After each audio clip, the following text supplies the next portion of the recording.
Hello and welcome to this week's episode of Totally Oblivious. I'm your host, Caleb Perez. You know what's funny is that's the first thing I did when I found that at the store. I just started using it like a gun. That's literally exactly what I did.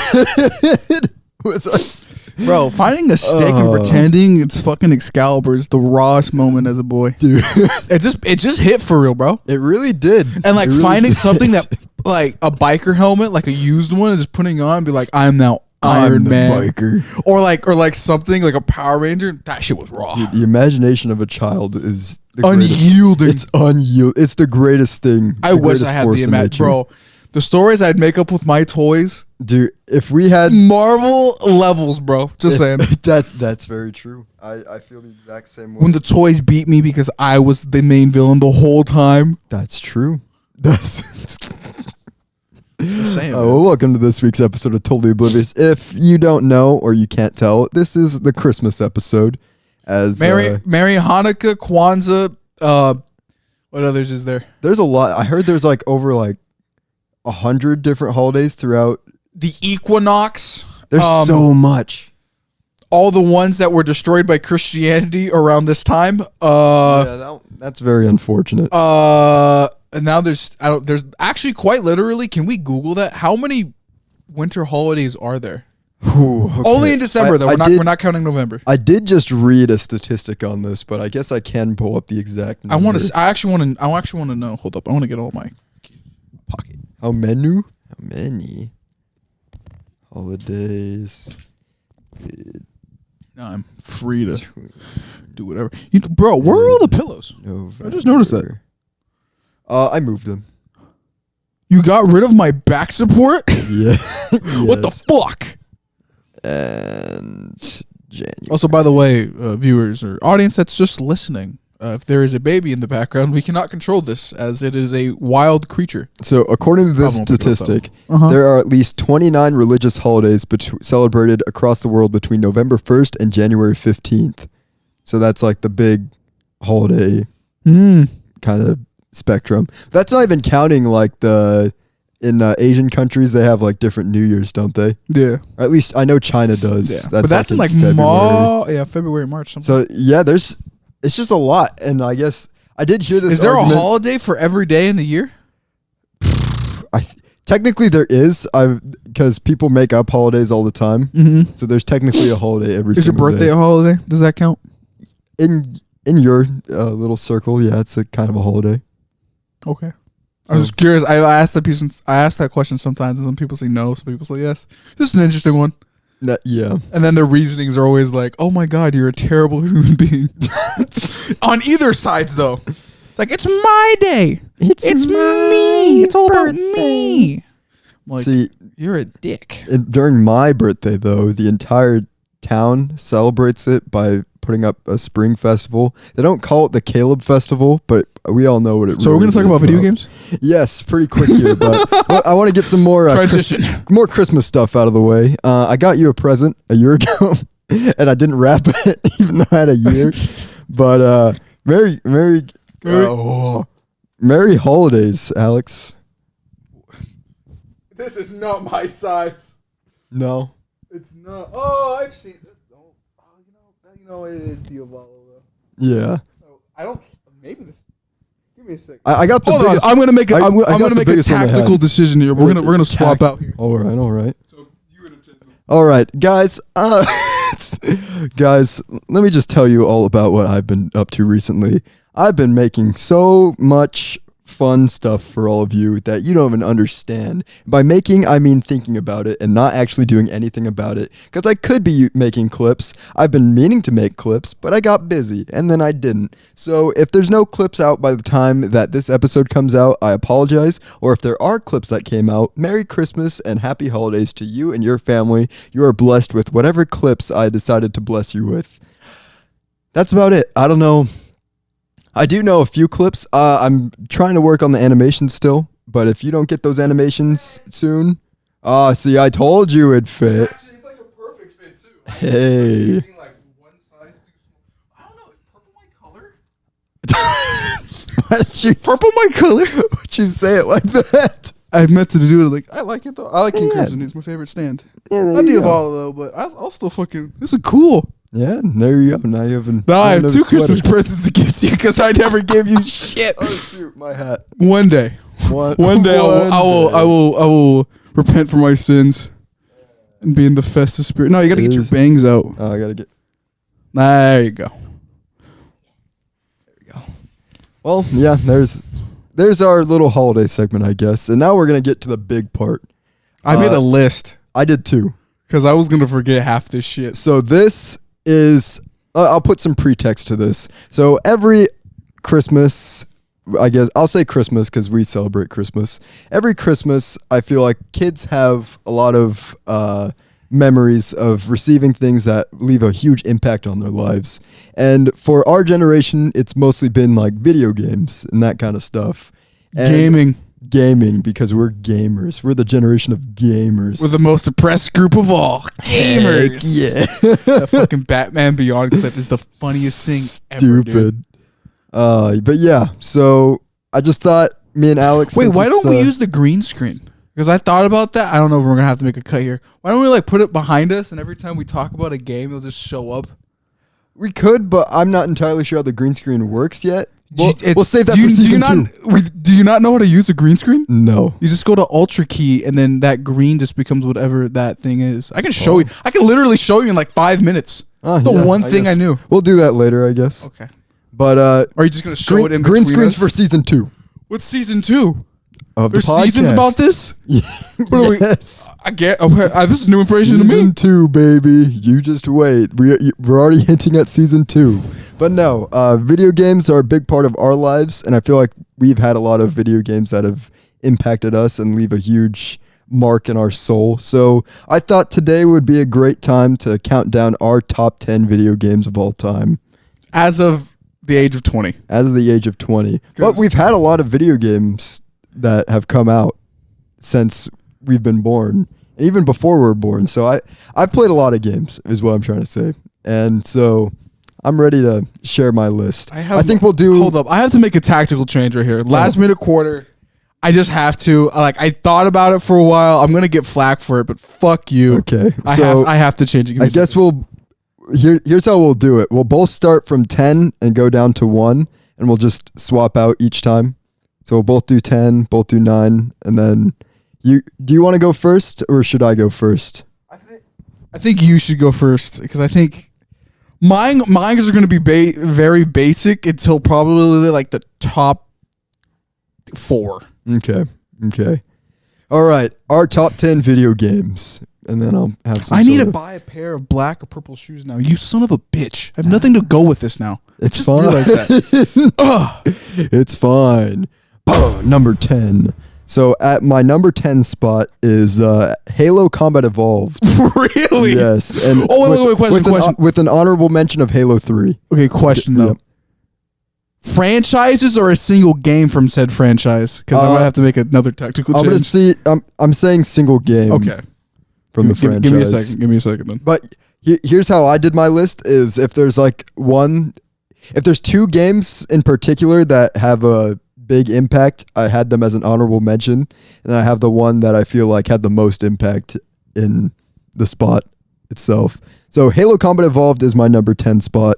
I feel like that's like the game that actually makes me like shooters, and that's the game that kind of got me into it. It's technically a boomer shooter now. That is true, because I know a lot of back in the day. I think the first time I played it was on the Halo Chief or Master Chief collection. So in the way you can play it now. Pretty much, yeah. But I really enjoyed going through that story mode. That's the story mode on Halo I've gone through the most. Really? Yeah. Wow. I've beat it probably about 5 times. Because I don't know. I just really like that story. I just love the introduction of the Flood and how all the story beats go. Master Chief's just super sick in that whole thing. I have a lot of great memories playing with my brothers in that game. CE does go it does go hard. I remember playing it too. I have a lot to say about Halo. You'll see eventually. It's just a super, super fun game. And the pistol's fucking broken. Never got patched. I love it. That's true. You know the rumor about that is that one of the game developers. This is basically like a playground rumor, but I think it's true. Maybe is that last second before the game was supposed to be like into physical copies, like the right before, right, like literally beta, is one of the game designers is all like, I'm gonna tweak this real quick, and then told nobody. That's the rumor on why the CE pistol fucking one shots hunters. Just said he like looked while everybody else was in the break room, and he was like, and nothing. I think that Caleb in the future, if he wants to correct me on that fact, but future Caleb, do research. Yes, it's true. So I think, but it's a really cool rumor I've always liked about C. It's like, all right, that's pretty dope. That is pretty cool. But yeah, I think the only reason Halo 3 didn't take that spot is I just didn't play through that one as much as Combat Evolved. I played through the story, I think maybe once or twice through Halo 3. I think mostly Halo 3 is just multiplayer that I played. But I still really liked Halo 3. That shit's sweaty. Everything about Halo 3 was just really fun. I just have a lot more memories with Combat Evolved. Okay. All right, but before we get to your number 10, want to Sprite Cranberry?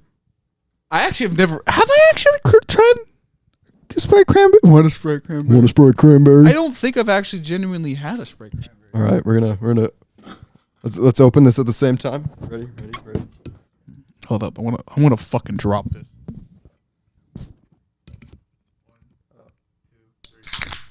Oh yeah. Oh yeah. Oh yeah. I won't lie. Tastes like Sprite. No, I actually think it tastes better. You do? I taste the cranberry. It's actually kind of good. That's actually pretty fucking bust. 120 calories, goddamn. That is, you're fucked. I think Holy shit. Sprite Cranberry. How much? A Coca-Cola doesn't even have that. 120. God damn, bro. Holy shit. That's like 3 bags of goldfish. 3 bags of goldfish. What the fuck? Hey, but that's a lot. It sure is festive. That's gonna kill you. Hey. Anyway, everything during the holidays is trying to kill you. Basically, the roads, fucking snow. Deadliest weather type. Go. Ooh, definitely freezing rain. I was gonna say fire tornado, but that one works too. You know what? Yeah, yeah, fire tornado. Yeah. Okay, I guess technically we'll bring in the honorable mention and number 10 here. Honorable mention. Minecraft. I have very fond memories of me and my brother playing. Minecraft is just every 6 months. I have to download it. I have to play it, get it out of my system. It's just it's a nostalgic game. Fucking it's just good. It's bangs. Never beat the Ender Dragon. Though. I don't mean to cut you off in your Minecraft speech, but Minecraft is that game that I think came out in like the perfect time in our lives that it kind of left a big impact on us, because it's just all around, just so many memories of just discovering new things in Minecraft when it first came out, because the internet didn't spoil everything back then, so there's still new stuff. There's still the wiki forums were really basic. Yeah, so it was like you could Google it, but then it's just all like where to find it. So I think but Minecraft was always I have friends, a lot of friends. Like Minecraft was like the shit before Fortnite. Yeah, I guess that's the best way I can describe it. It's still the shit. I think it's the best-selling video game of all time. I think it's pretty high up there. I think it is. I think it actually is it now? I think it did beat Tetris. It beat Tetris.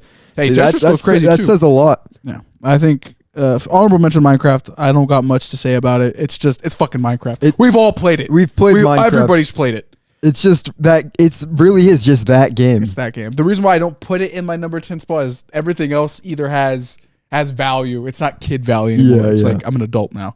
So at number 10, as the fighting game enthusiast I am, it's not Marvel vs. Capcom. Oh, that was very close to making my list. It was actually honorable mention to Marvel vs. Capcom. Yeah, that if I had a number 11 spot, that would be Marvel vs. Capcom. Yeah.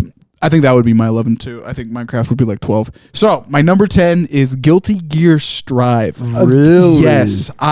This one I have to put in here because it's one of the first fighting games I think personally I've ever been like, oh damn, I'm kind of saucy with it.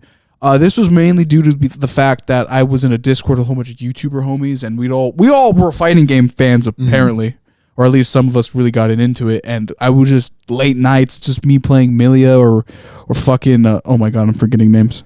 Well, I'd actually try it to everybody. But I just me and Milia, bro, were fucking air combos, the Roman cancels. I just felt like Guilty Gear Strive when it comes to fighting games is one of the first I got into. Maybe when Street Fighter 6 comes out, I have the same mentality how I did when Strive came out. I'm gonna play it for like a fat bit, like that first month or two, basically the honeymoon phase. Yeah. Fuck, I forgot about Destiny. I'm gonna have to make a quick change. No. Anyway, but Strive was that game for me. Like it's just Arc System Works knows how to fucking make a game. I actually personally think it's better than Fighters. Oh, because well, that's mainly due to the fact I don't like 3v3s. That's always been my thing. I guess so. But the 1v1 aspect of just fucking fighting like Potemkin or just anybody in that game. Fucking the May Milia matchup was always fun because it's just be like who was controlling the neutral. I got addicted to that. I didn't know it's so much. It was so addicting. I haven't played the game in a while, but I could probably give me like 10 minutes. I can figure it out the fucking air combo again. Yeah, fucking it was like what. Square triangle hit with right trigger back to square.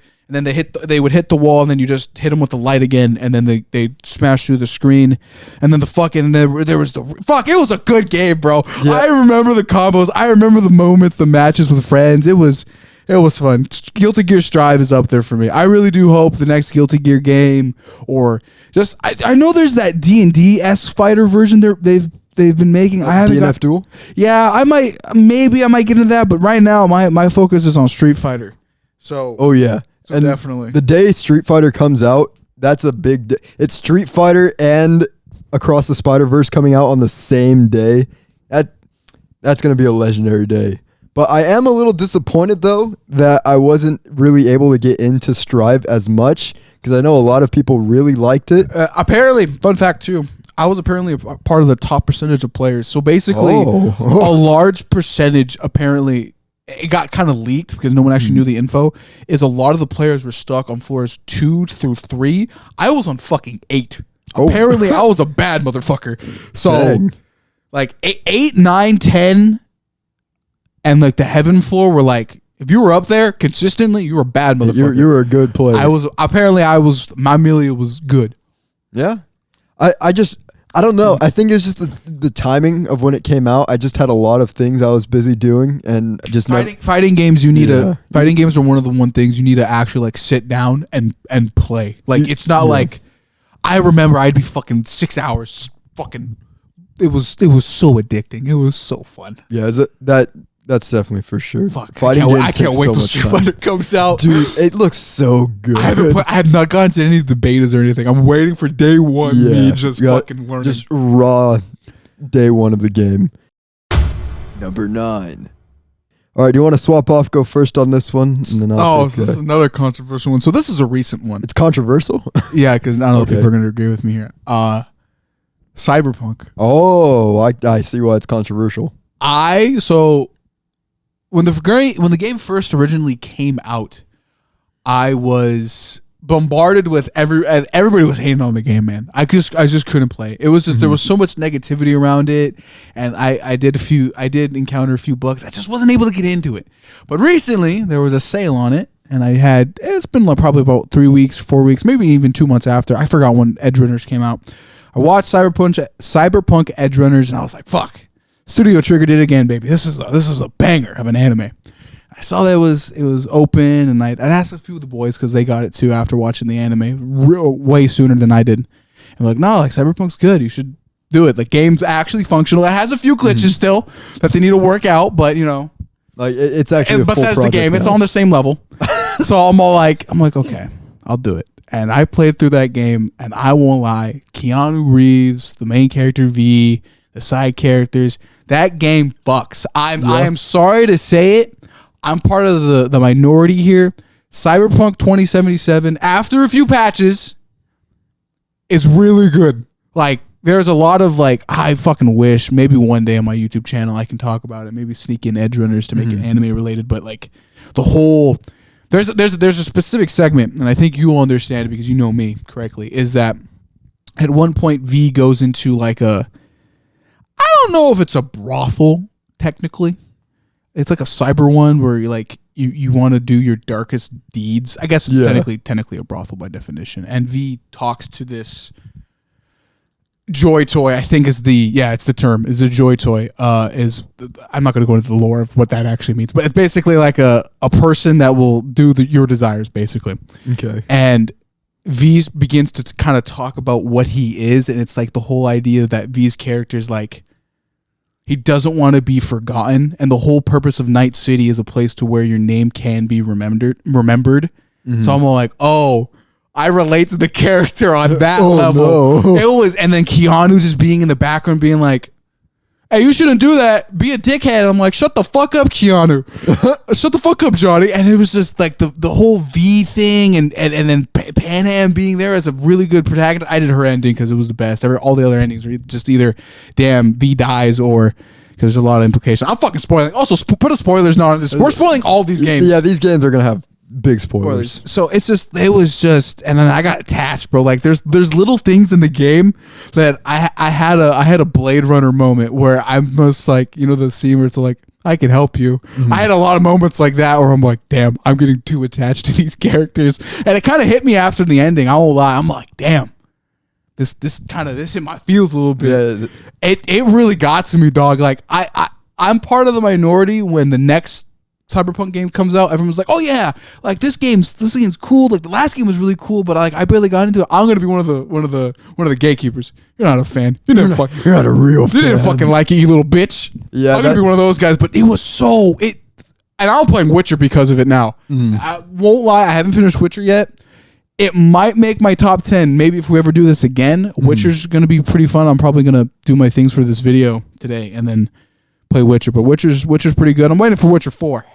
I won't lie. I'm CD Projekt Red, has a salty track history now, but I think every video game company does at one point. Yeah, I think theirs was just on the grand stage. Yeah, I think with them in particular, it was just it was a bit of trying to.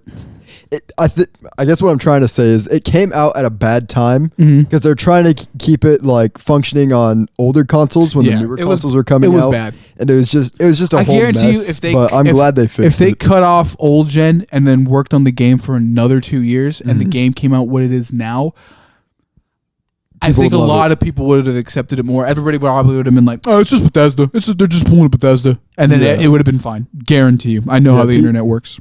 Yeah, because I know a lot of people were super excited for that, but it's good to see that it was Mitchell. He's the one who made me sad. He was always bitching about it.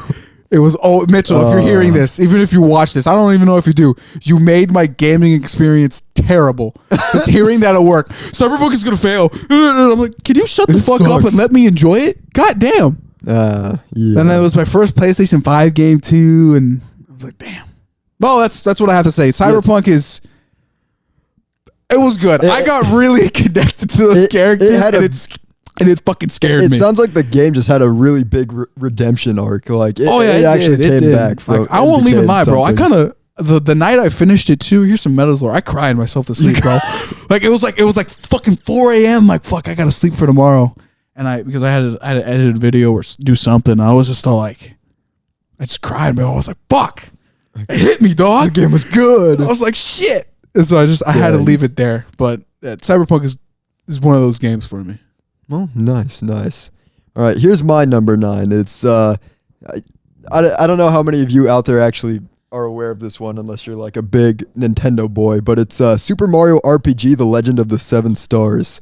Is that the one on the? That's the one on the Super Nintendo. Okay, that's what I was thinking. So for me personally, how the fuck did you play it? We have a Super Nintendo. Oh, that's right. You guys own everything. Never mind. Yeah, we own everything. Yeah. But for me, when I choose my games that I really like, I feel like when a game sets out to do something and it accomplishes it like near perfection, that's when it really stands out to me. And this is one of those games that stands out as one of those games that is like near exactly what it wanted to be. Mm-hmm. From start to finish, it's everything that a Mario game should feel like, and has like the whimsical of a Mario world, but with the added aspect of like the old Square Enix era. It's Final Fantasy meets Mario. It really is, and it's just so fun all throughout. It has a very engaging story that is super replayable every time. It's just a fun thing, and every character is like interesting. They're new characters, Malo and Gino, that they add. Super fun characters. You love them as soon as you meet them. Bowser in that game is probably one of my favorite versions of Bowser to ever exist. And also another thing with Mario games, for me personally, is when Bowser isn't the main villain, I tend to have a lot more fun because I like seeing them create new stuff. You like him being King DDD. Pretty much, yeah. And Bowser in that game is like, it's just super fun. I love that game. It has a kick butt soundtrack. It's so... Cyberpunk did too. I won't lie. All these games, and all of them have banger literally soundtracks. All of these games have an amazing every soundtrack. fucking single one. And honestly, I feel like with Mario RPG in particular, for me, is the boss battles all feel like they go hand in hand with the music. It has such quotable lines from it that I quote to this very day. Like, there's a part on the game where you're crashing a wedding from some weird guy who kidnapped Princess Peach and was trying to marry her. And you crash the wedding and you end up destroying the wedding cake, and the two German chefs or bakers walk up to you, and one of them just has a thick German accent. They call you fools and stuff. And I remember after my brother's wedding, we brought home a bunch of wedding cake. And I was like, watch, we're going to smash this all together and it's going to turn into a monster. And then we're going to start shouting in German or something. Jesus Christ. It's just one of those games that it goes back way far back into my core memories, that it's like... When a game is a core memory, it just got to be there. It really is. Yeah, it had to be on this number 10. Could it be a little higher? Probably, but... All mine could be mixed and matched. I won't even lie. I feel like a lot of these other games that are on here, I feel like are somewhat easier, or I have a little more incentive to want to play through them again. So that's where it stands. Mario RPG Legend of the Seven Stars is my number 9 spot. It's a really fun game. If you have a chance to play it, definitely play it. So what's your 8? My number 8 is another one kind of like that. My 3 spots right here are all Super Nintendo games. This one is the first Yoshi's Island, Super Mario World 2 Yoshi's Island. Because like I said, that's another game that I feel like... Wasn't that a weird trend where games would be like, Super Mario 2, but it's actually a sub-story? Like Halo did that. I just noticed that. Kind of, yeah. That was a weird trend. It's a trend off and on, just games just randomly do that. Yeah. But this is like... It's weird because this is like a prequel to the entire Mario series, not just a Super Mario World. It should have just been Yoshi's Island, but whatever. A Mario story. But this honestly is probably one of those. It's like pretty much the embodiment of this game. Sets out to do exactly what it is, and it's just a super fun platformer that also innovates on the formula by having Yoshi shoot eggs and stuff. Out of where? He eats enemies. And okay, never mind. I was gonna make a joke out of that, but it didn't work out. No, yeah, but it's honestly just like with Cyberpunk. It's or Minecraft. It's that game. I feel like I can go back to that anytime. It's super fun, super fast. You can speed running that game has become one of my new favorite hobbies. You speed run? Yeah, with that game in particular, every once in a while. I think about once a year, I'll try to see how fast I can beat that game by getting every item.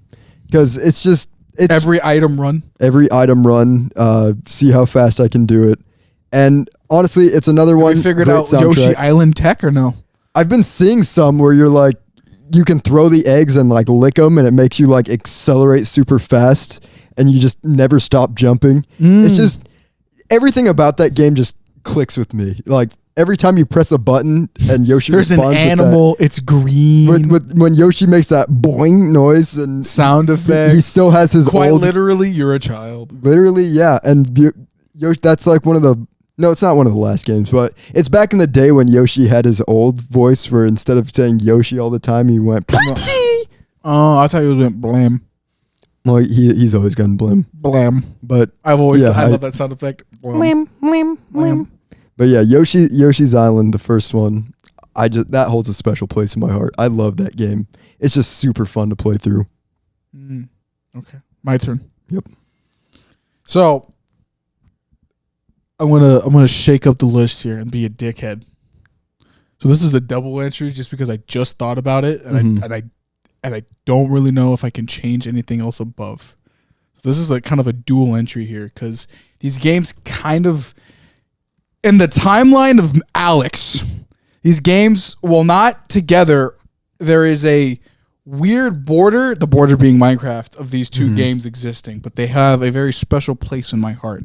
That being Batman Arkham City and Destiny, but as a franchise, because Destiny 2 is just fucking DLC, baby. I hold that opinion.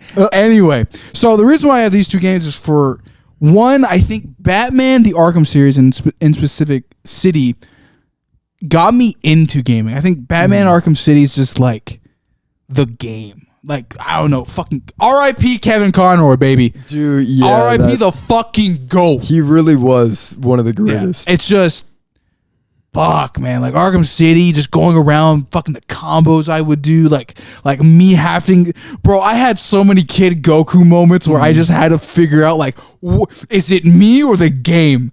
And I just figured it out. Like, the whole the Arkham series made me do that. But just City and Joker dying, and then the whole, like, the boss fights in that game and the side stories. There's the art style, too. It looked so cool to me. It's just, fucking Arkham City was the shit. And then in the middle of that was Minecraft for a bit, because eventually I found that niche. But eventually, I think the game that got me into shooters. Oh my God, I forgot about Doom 2. Fuck! There's so many. And there's so fucking many, dude. This was probably the biggest one, is Destiny. Destiny came out when I didn't even know Caleb yet. Actually, I knew about the game before I knew Caleb. Then the game came out when I was basically my journey in Moses. Yeah. It was basically the entire lifetime of Destiny is how I've lived here. I think that's the way I like to describe it. It's just Destiny was this bitchin' FPS shooter. I fucking remember the early days of D1. Fucking the fucking Warlock res, fucking the Hunters, fucking not Arc Barrage, it'd just be the Arc Blade. Fucking that shit being busted. Hawk Moon.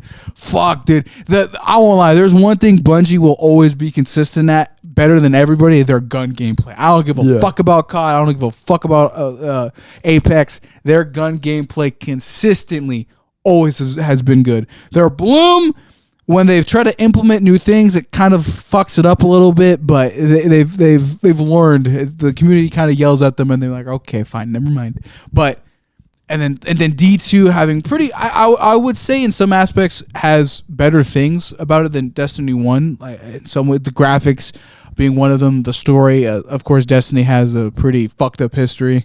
Apparently their lead writer left and took everything with him, so they had to like scramble the last 6 months worth of it. So that's why D1 kind of was a little bit weird. But I think they've overall improved. I don't know. D1 is that ex-girlfriend that I say, damn, why'd I leave her? And then I go back and I'm all like, no, I remember why you left you, but it's fun messing around every once in a while. It's basically like a Batman Catwoman relationship. It's just you're so bad, but I'll go back. I'll go back every fucking time. But you know, those two games for me just are like the pillars of what I like now. Good FPSs, until technically the only really good one I like to play, and like free roaming exploration, skill trees.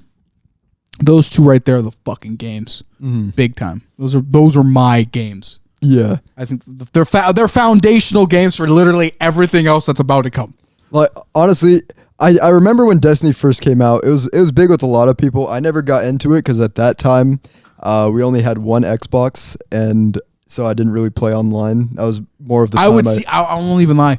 The friends I did have before moving here, all of them had it. At least one point, I'd look over at their gaming shelf. It would be somewhere Destiny. There. It always would be somewhere. A lot of people played it, but that was more my 3DS era. I played a lot of 3DS games at that time. But the Arkham games are another one I didn't play. Really? But I watched Colby play through all of them. It's so good. It's just so iconic. It's probably one of the best Batman stories. Best Kevin Conroy performance ever. And all of them. I think that he's in. That game was it's so cool. Just Batman, the way everything just kind of clicks. The look, the art style, everything. The art style, oh my gosh. Now, I might have to play the fucking the Suicide Squad game too, because that's Kevin's last performance. I might have to play it. I think at some point soon I'm probably going to play through all the Arkham games. You have to. I need to play Spider-Man PS4 too. That's another one I have on You my have list. to. But I think I'm gonna play through the Arkham games first because, You have to. gosh, they just look so fun, and I really like Batman. That's the only DC person I really do like. It's fucking Batman. Who doesn't It's like just- Batman? I know yeah. old ladies who like Batman. That's true. That is No one true. can hate Batman. And yeah, because even as a kid, just that game had such quotable lines, and every time a villain beat you on that game, and they'd just be standing over you and just trash talking. They're fucking TikTok clips God, now. it's so funny. It's fucking I awesome. love that game. Look at the Without Bat's even dead. playing it, I love that game. Oh yeah, it's those are my 2 games right there. So I guess I did 2, but I guess Number 8 with an honorable mention interchanging. Yeah, right there. So number 8, Actually, this is number 7. So now Red Dead 2. 2. Red Dead 2. That one almost made my list. It was very close. The reason why I put it over 1 is just because it's just Arthur's fucking cool. He really is. And the gameplay, this is mostly due to my fascination with cowboys. Is really why this is so far up here. Is that the horses, the dynamic of the game, the weapon play. It's GTA like, I won't lie, but it's just the story. Arthur's just going through this whole like redemption arc of him being like, Yep. I was the dickhead, but I can change. Yeah. It's good. It's a fucking good cowboy game. I'm very sad that cowboy games are like, It's just Red Dead pretty much. It's just Red Dead, but fuck. And then like at the very end, you get to play as fucking oh my god, I'm forgetting his name. The guy from Red Dead 1. I'm forgetful here. Oh, why can't I remember his name? I know I have his face. I know what he looks like, but then you get to play as him. John. There we go. It's John. But it's just, dude, it was good.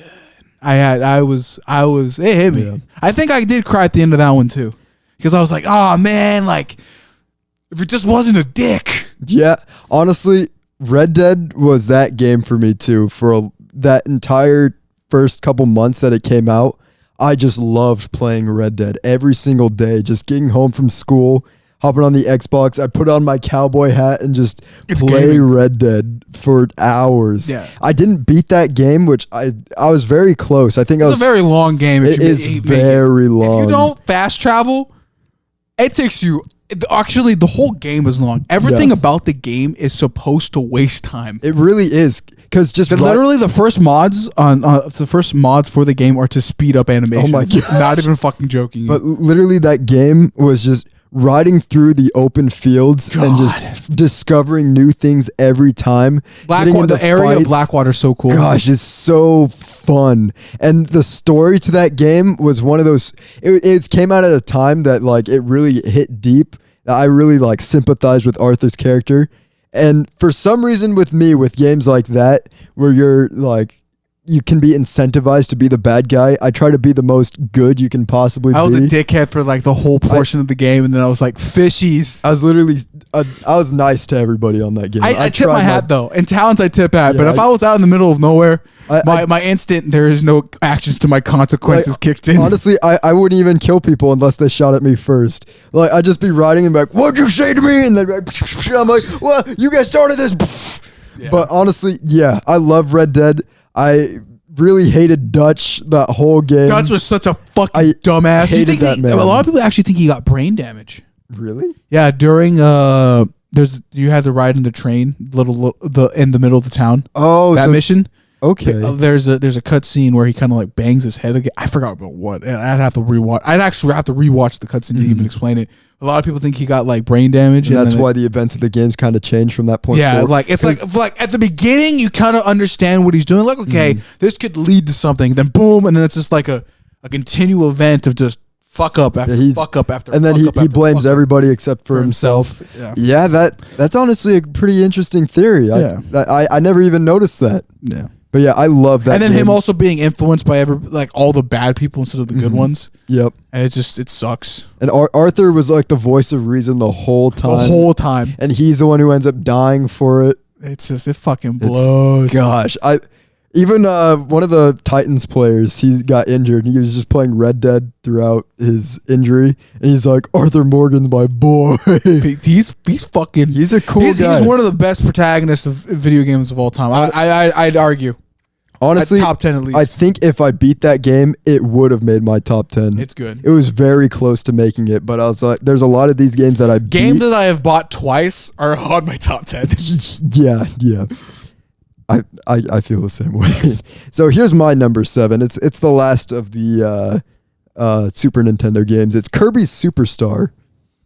It's pretty much the same as the other ones. It's one of those games, I guess with an honorable mention, I'll put the newest Kirby game, Kirby in the Forgotten Land. Mm-hmm. That game just clicked with me. Everything was fun. That's probably my personal game of 2022 because I just love that game. But Kirby Superstar stands out to me. For one, it's a really fun and easy game to get through, has a killer soundtrack. It's one of the last Kirby games, or if not the last Kirby game Sakurai worked on. So it's super highly polished. He just has a YouTube channel he doesn't monetize. He really does. Fucking insane ass take. I can't believe that's wild. I can't believe he doesn't monetize his YouTube channel. You know what fucking money he would make? A lot. Dude, literally just the fact that he's just there talking, easy. Yep. Easy 250,000 views. It's fucking wild. Yep. But and then what if he became like a fucking gaming critique guy? He'd be like, this game? Like he became, what's his fucking face? Who did Death Stranding? Kojima. Kojima. Yeah. Fucking, if you just were to pull a Kojima and just make YouTube reviews of things you did, you know how much fucking money you would make? A lot. Sakurai would just be like, I'm guessing he's on some sort of contract. Has to be. It has to be with Nintendo or something. Yeah. But I don't think he's actually fully doing it. Like I was saying though, Kirby Superstar just exudes charm. And I feel like it's a game that is truly made for everybody. Everybody and anybody can play Kirby and enjoy it. That's one of the games. I think the reason why it's so much higher than the other ones on my list is that game is probably one of the only games I got to play with Val. Like one of the first games I played with Val. And we're just co-op playing it. It didn't work because one of my controllers started acting funky. So we stopped playing. But I was like, she honestly became a fan of Kirby after playing that game, and that's one of the only video game characters she knows. Why is and the likes. pink blob saying chicken? Why is he saying chicken? Because he can. He's hungry. I always love that. I love that meme. Every time, once in a while, it'll show up on Twitter. It's like some Mexican person. Why is he saying chicken? Why is he saying chicken? Because he can. But yeah, Kirby. All of his games are honestly pretty solid, but that one I think stands out as just being one of the more iconic Kirby games. Just feeling exactly the way you think a Kirby game would go. Marx being the final boss. That it's just Karl Marx. Communism's the final boss of Kirby Superstar. It's just all around. It's funny because Kirby eats him. That's true. Well, no, he doesn't eat him. He throws him into the sun. Oh, never mind. It would be funny if he'd eat him. That would be so ironic. Technically, he throws him into a star and it explodes and it's like the meme. But yeah, that even the having 8 different like game stories in one video game is just so fun because each time, like the first one is you fight King Dedede. The second one is you fight a bird. It's just a different feel, a different story every time. And when you play through that whole game, it's a game that never gets stale in my eyes. Just so fun. The Colosseum is very challenging. I really enjoyed doing that. I like a game with a bit like where it starts off like anybody can get into, and then it gets challenging the more you strive to get better. Yeah. So yeah, that's why Kirby Superstar is so high up there because it's a fun game all around. It's fucking Kirby, baby. It really is. Kirby games are a game that I feel like if you say you don't like Kirby, you clearly have not played a Kirby game. I played the first one. And I was like, this is cute. Yeah, they're just fun little games. But I just don't like the Switch, so I'm like, that's fair.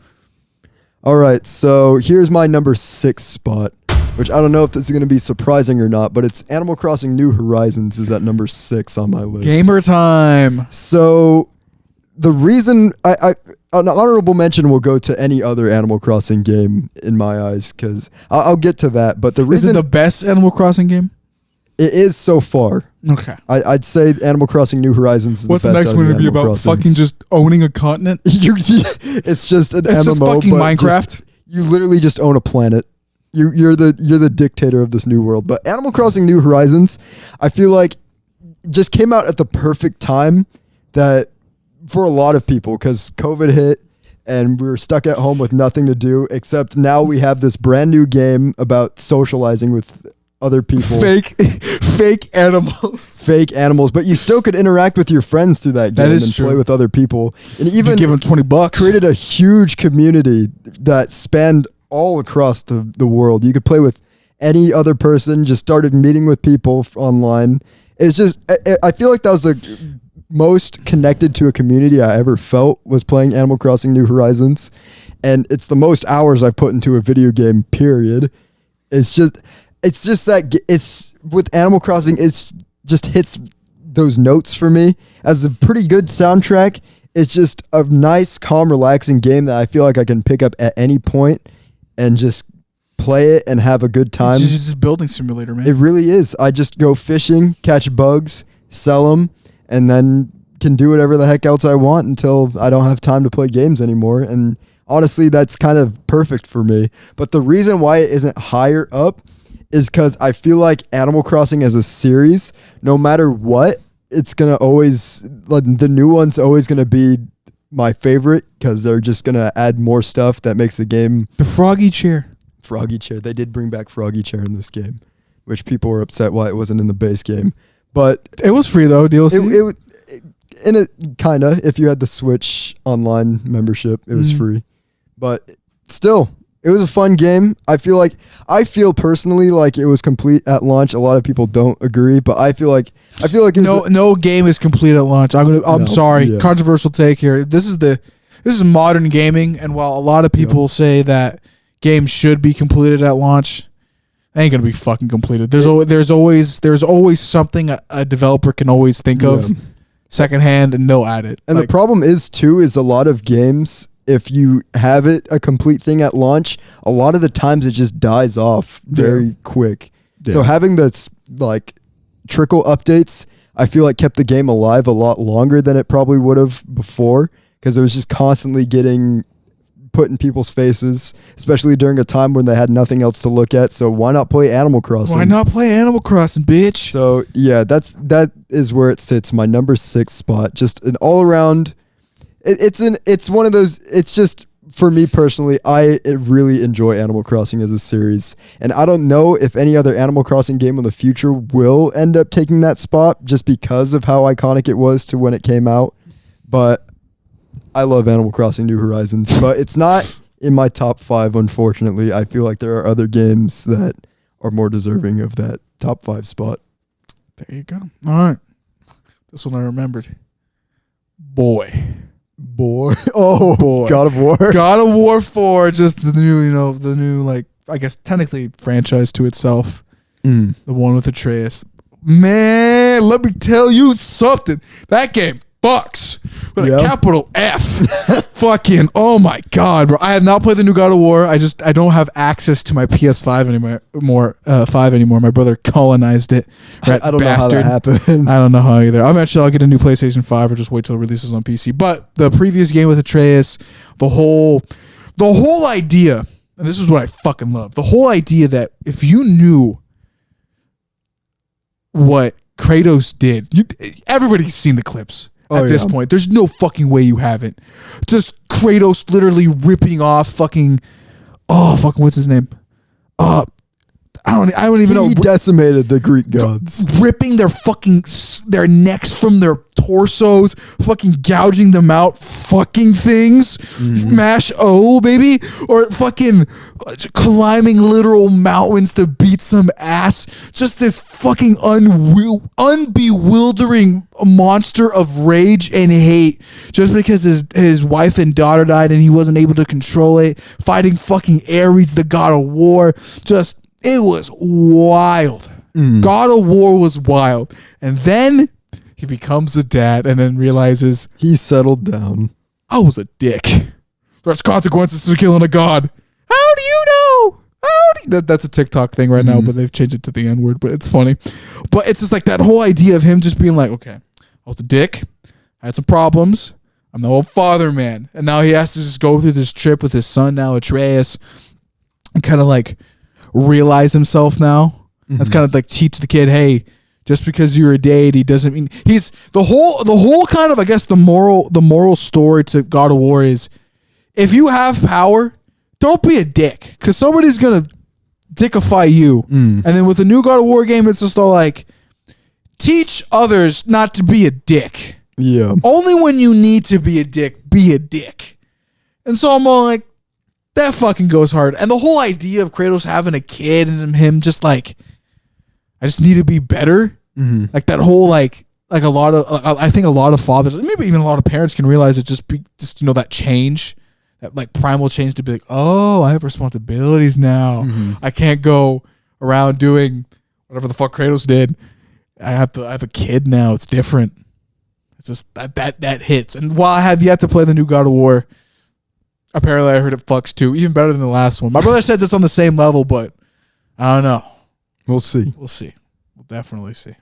Interesting. So I guess my next one after your number 5. We've entered the top 5.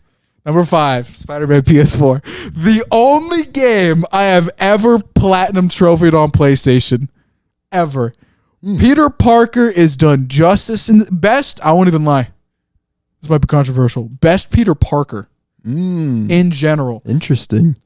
While, fuck, dude, where do I even begin, bro? It's Peter with age. It's not the same story again. He has experience. He has quips. The gameplay, the swinging mechanics. It has things about Arkham I liked in that game.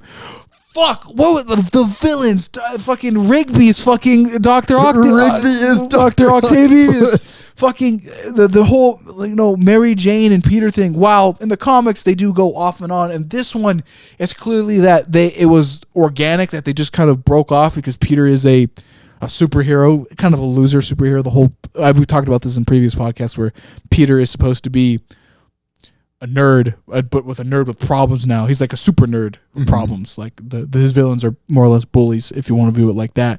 And him just trying to live. It's just it's a relatable story. Spider-Man as a character just fucks, man. It's just that game. Honestly, yeah. The mechanics, the way you're blatantly overpowered by the end. The missions were fun. The side stories were fun. I'm just saying, man, when Spider-Man 2 comes out with Venom, it's gonna bang. Yeah, that's gonna bang. That's 100% why I want to play Spider-Man PlayStation 4 before that one comes out. The alternative costumes too, dude. Everything about that game is all previous Spider-Man games ever made, squeezed into one, and then given probably one of its best stories. That's a game made by people who had a lot of love for Spider-Man. Yes, Insomniac did an amazing job. Yeah. It's Spider-Man fucks. Yeah, he really does. Does that too? Apparently, yeah, he does. It does.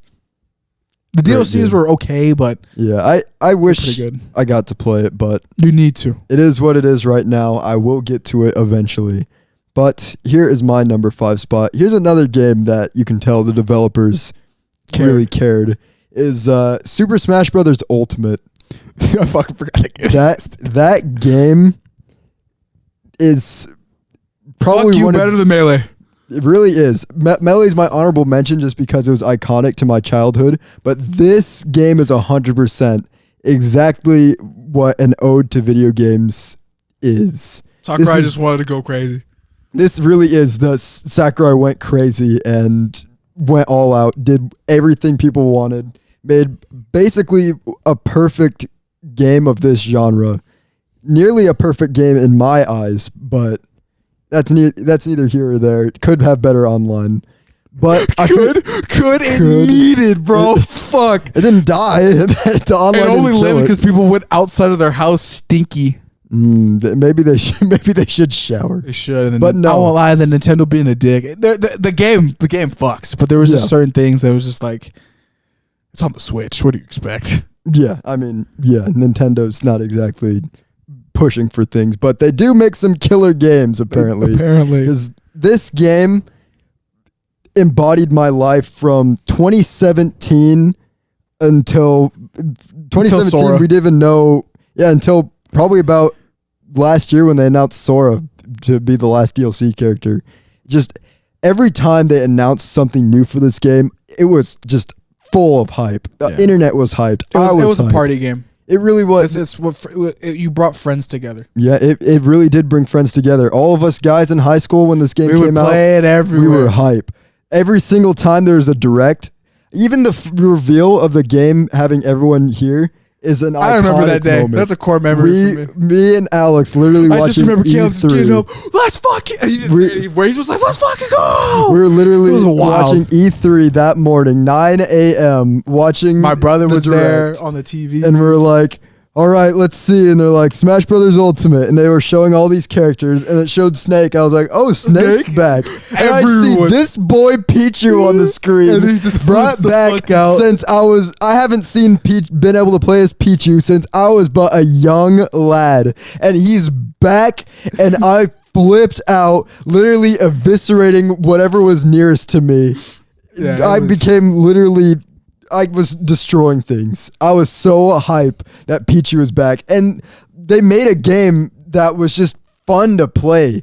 It's most fun in its playing it as a party game. Yeah. Playing it as a fighting game, it's either here or there. But playing it as a party game with all your friends or all your cousins, all your family, gosh, you had such fun moments, such hype moments where unironically was being made around the Tournament of Power 2, Dragon Ball. So everybody, there was always this like oh fuck, he's going crazy, bro. Ultra Instinct. Holy gosh, shit. But yet, literally as soon as that game came out though, we would that was the peak thing of us bringing Switches to school. We'd be fighting each other playing that game. I knew girls who were playing it. It was we everywhere. literally got everybody in on that game. It was just so fun. Everybody had their character. They had their own gamer tags they put up. It was an iconic game to our high school experience. Ultimate's also the reason why I'm named Metas because of Meta true. Knight. So I have to give my props to Smash. Smash Ultimate, just so iconic to our high school experience, and it just really struck home to me every time I go back and play that game when we're just playing with. You know what's the friends sad or thing about family. it is there will be nothing like that ever again. That's true. There's Sakurai will. nothing- I hear people say, "Oh, there'll be another Smash game." No, no, there's there won't. not. There won't. That was his Magnum that's opus. his swan song. You can't. He saw his mentor Iwata pass and said, "You know what? I'm gonna make the Game greatest. I'm gonna make the greatest possible thing I can make in your honor." Oh, yeah. And that's what he did. He's pretty much accomplished exactly what he set out to do. Created the Basically greatest. Thanos at the end of He the really Infinity War. did. He created that game. Like we said, Minecraft's that game. This is really that game. Yeah, Minecraft's in that game. That's how much Yeah. of that game it is.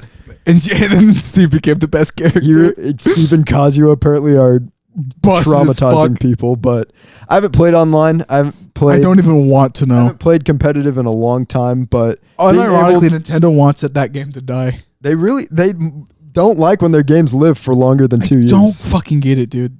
Nintendo is such a backwards ass company. I don't understand it either, but man, is Smash Brothers Ultimate just an iconic and fun game that I always love to go back to. And I just have so many iconic memories from it, such as the quoted line from when we were having a tournament after skipping an assembly is me and Alex are fighting each other, and I was kicking Alex's butt so bad with Pichu, and Pichu damages himself in that game. Yeah. That they're like, man, Caleb, you're the only one who's done damage to you, and Alex hasn't touched you. I forgot even what happened. I A lot of them are fever dreams. I beat you pretty bad, and then I went on to win that tournament. I think you did. I've never.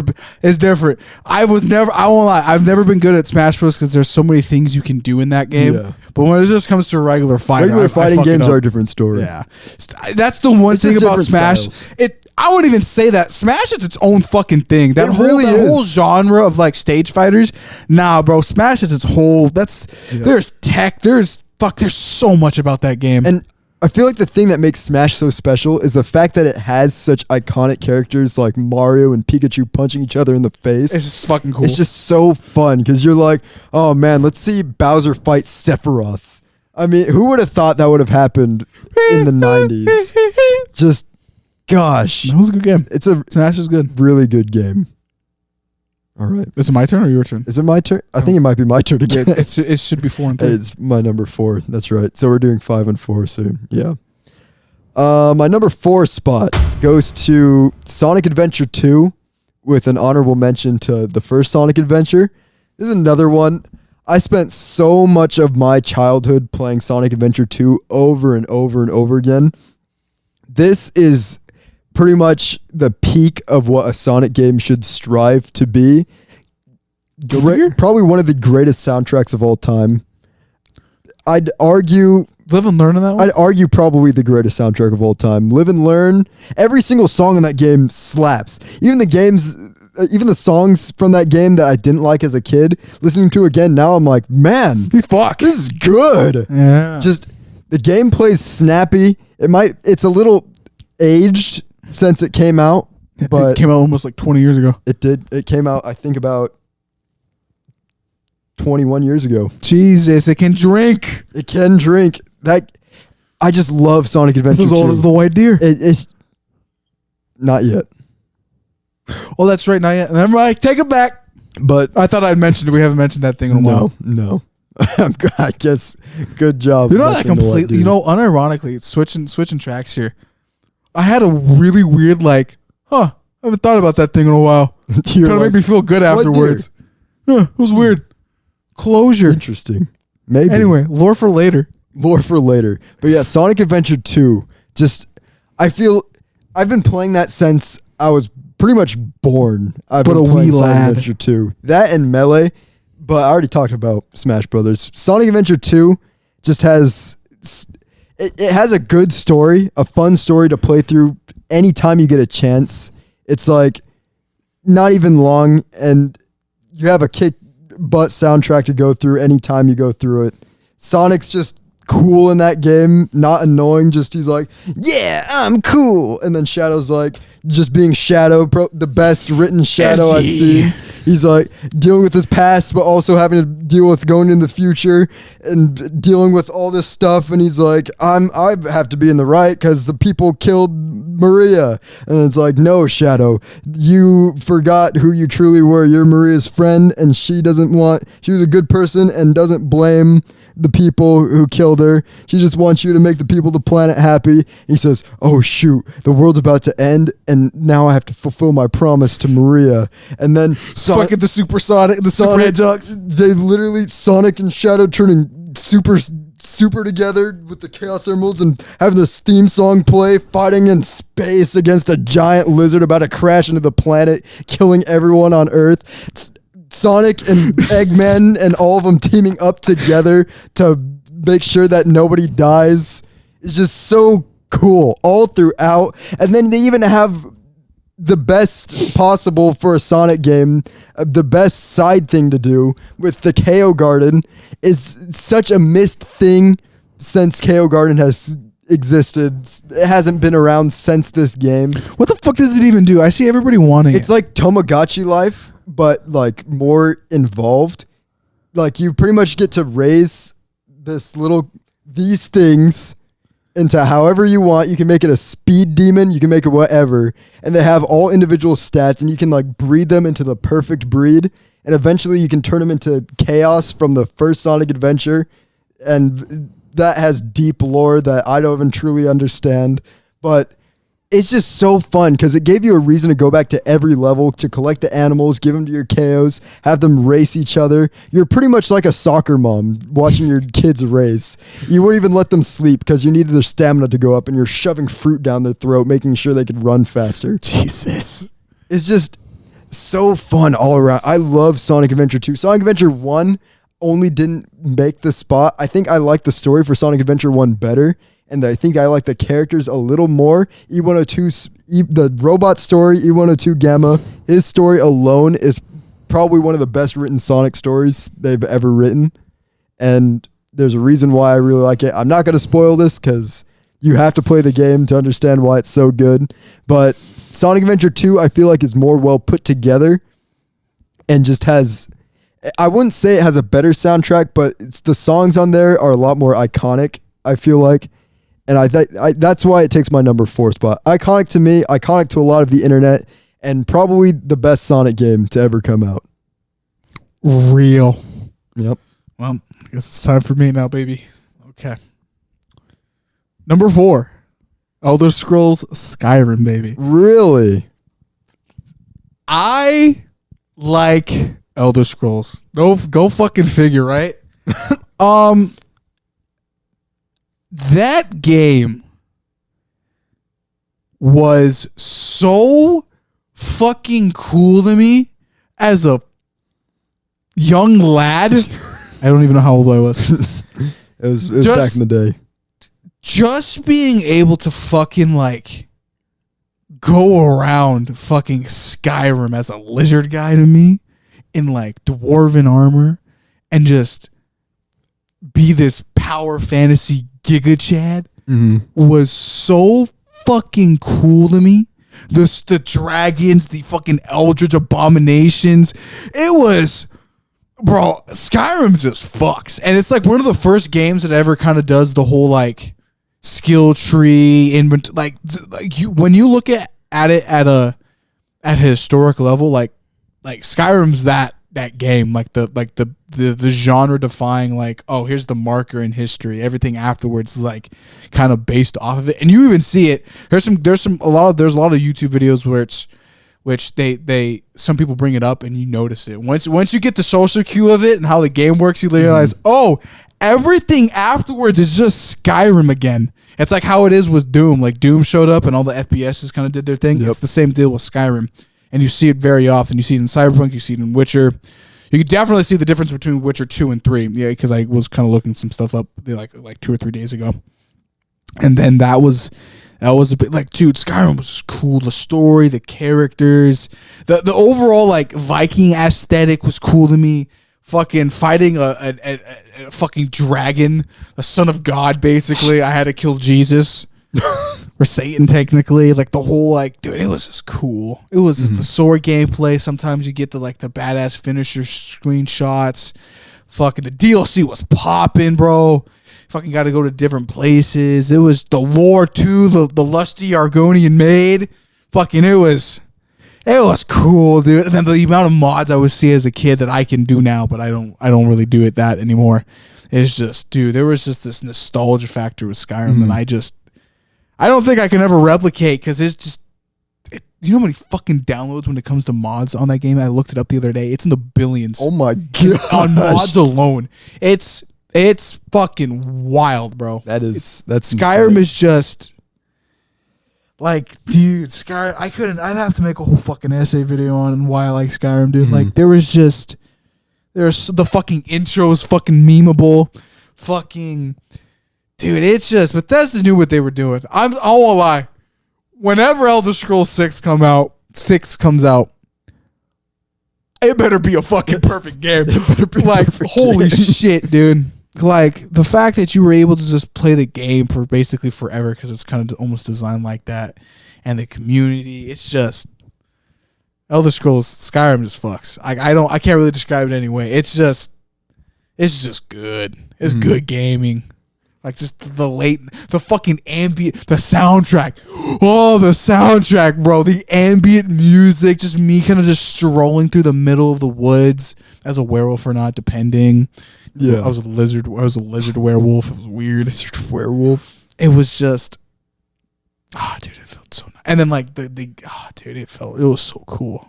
Elder Scrolls is just cool, dude. It's one of the cooler fantasy games. While I think there are some like better fantasy worlds. The Skyrim on your controller is just cool. Yeah. Fucking being the Dovahkiin and just, it's cool. It's a cool game. I fucking love Skyrim, dude. Man, dude, going through all these games, I just want to play through all of them. I do. Again. I kind of do too. Especially just the feeling. I guess our number 4 spots are super special to me. Yeah. Is the feeling of getting up every Saturday morning as a kid in elementary school, turning on the GameCube and playing Sonic Adventure 2 on the GameCube, and just having a blast through that story, raising KOs and stuff. Just really hits a heartstring deep inside of me. And what's funny about both our number 4 spots is they're super iconic to our friend Peter. Peter played a lot of fucking Elder Scrolls too. He loved that game. He fucking did. He freaking loved that game. That's all he'd talk about is that game. I think I can ask him. He'd give me the lore breakdown too. It's funny. Elder Scrolls goes crazy. Fuck, man, I might have to buy it again. I'm thinking about buying Sonic Adventure 2. Just get all the fucking nude mods. Just be like, yeah, indulge in my sins. No, mostly probably just graphic enhancement and stuff. I think I have a PC that can handle it. But enough of Elder Scrolls. I'd have to talk Time about to it go in to depth. number 3 spot. We're in the top 3 now. So this is mine. Yeah. Fallout 4. Oh. So I love fantasy. I love my swords and shit. But there's one genre defining thing about Fallout that I love. The post-apocalypse. As a child, I was always interested in the end. Mm-hmm. I don't know why. It might have been birthed because of me going onto YouTube and looking up those like doom posting. Basically, just I don't know how would I explain this meta's lore? Is that I don't know. I somehow fell into the conspiratorial like Christian, like all the Christians thought like all this music was satanic. The end of days was coming. I was fully engrossed onto that. I have no idea fucking how or why I somehow stumbled upon that on YouTube. No fucking clue. Absolutely none. But then when I eventually realized Fallout was a franchise with Fallout 4, it technically was my first Fallout game, but I have played New Vegas and 3. But there's something about 4. It's just the idea of me going around in fucking Massachusetts and just the Boston area basically, and just the aesthetic of the game, like the whole 1930s or 20s vibe. I think it's like the 50s is what it's 50s, 60s. It's that early the Cold War era. Just that aesthetic, that vibe, the soundtrack, the lore, fucking the robots, how the vaults work and how it's all fucked up, and it's just like it's basically one giant conspiracy theory because no one knows actually why the Great War started. The war with China, the Russia was kind of also in there a little bit too, but just like the power suits, the guns, the fucking mechanics, the fucking pit boy, baby. Who doesn't love fighting somebody and going hit him with the pit boy? Fuck, dude, it was just so cool. And the fucking armor, while it's not in Fallout 4, bro, I will bring it up. The New Vegas fucking the combat armor, you know which one I'm talking about. Fucking that shit just looked so cool to me. The monsters are all mutated. It was a fucking hellish landscape.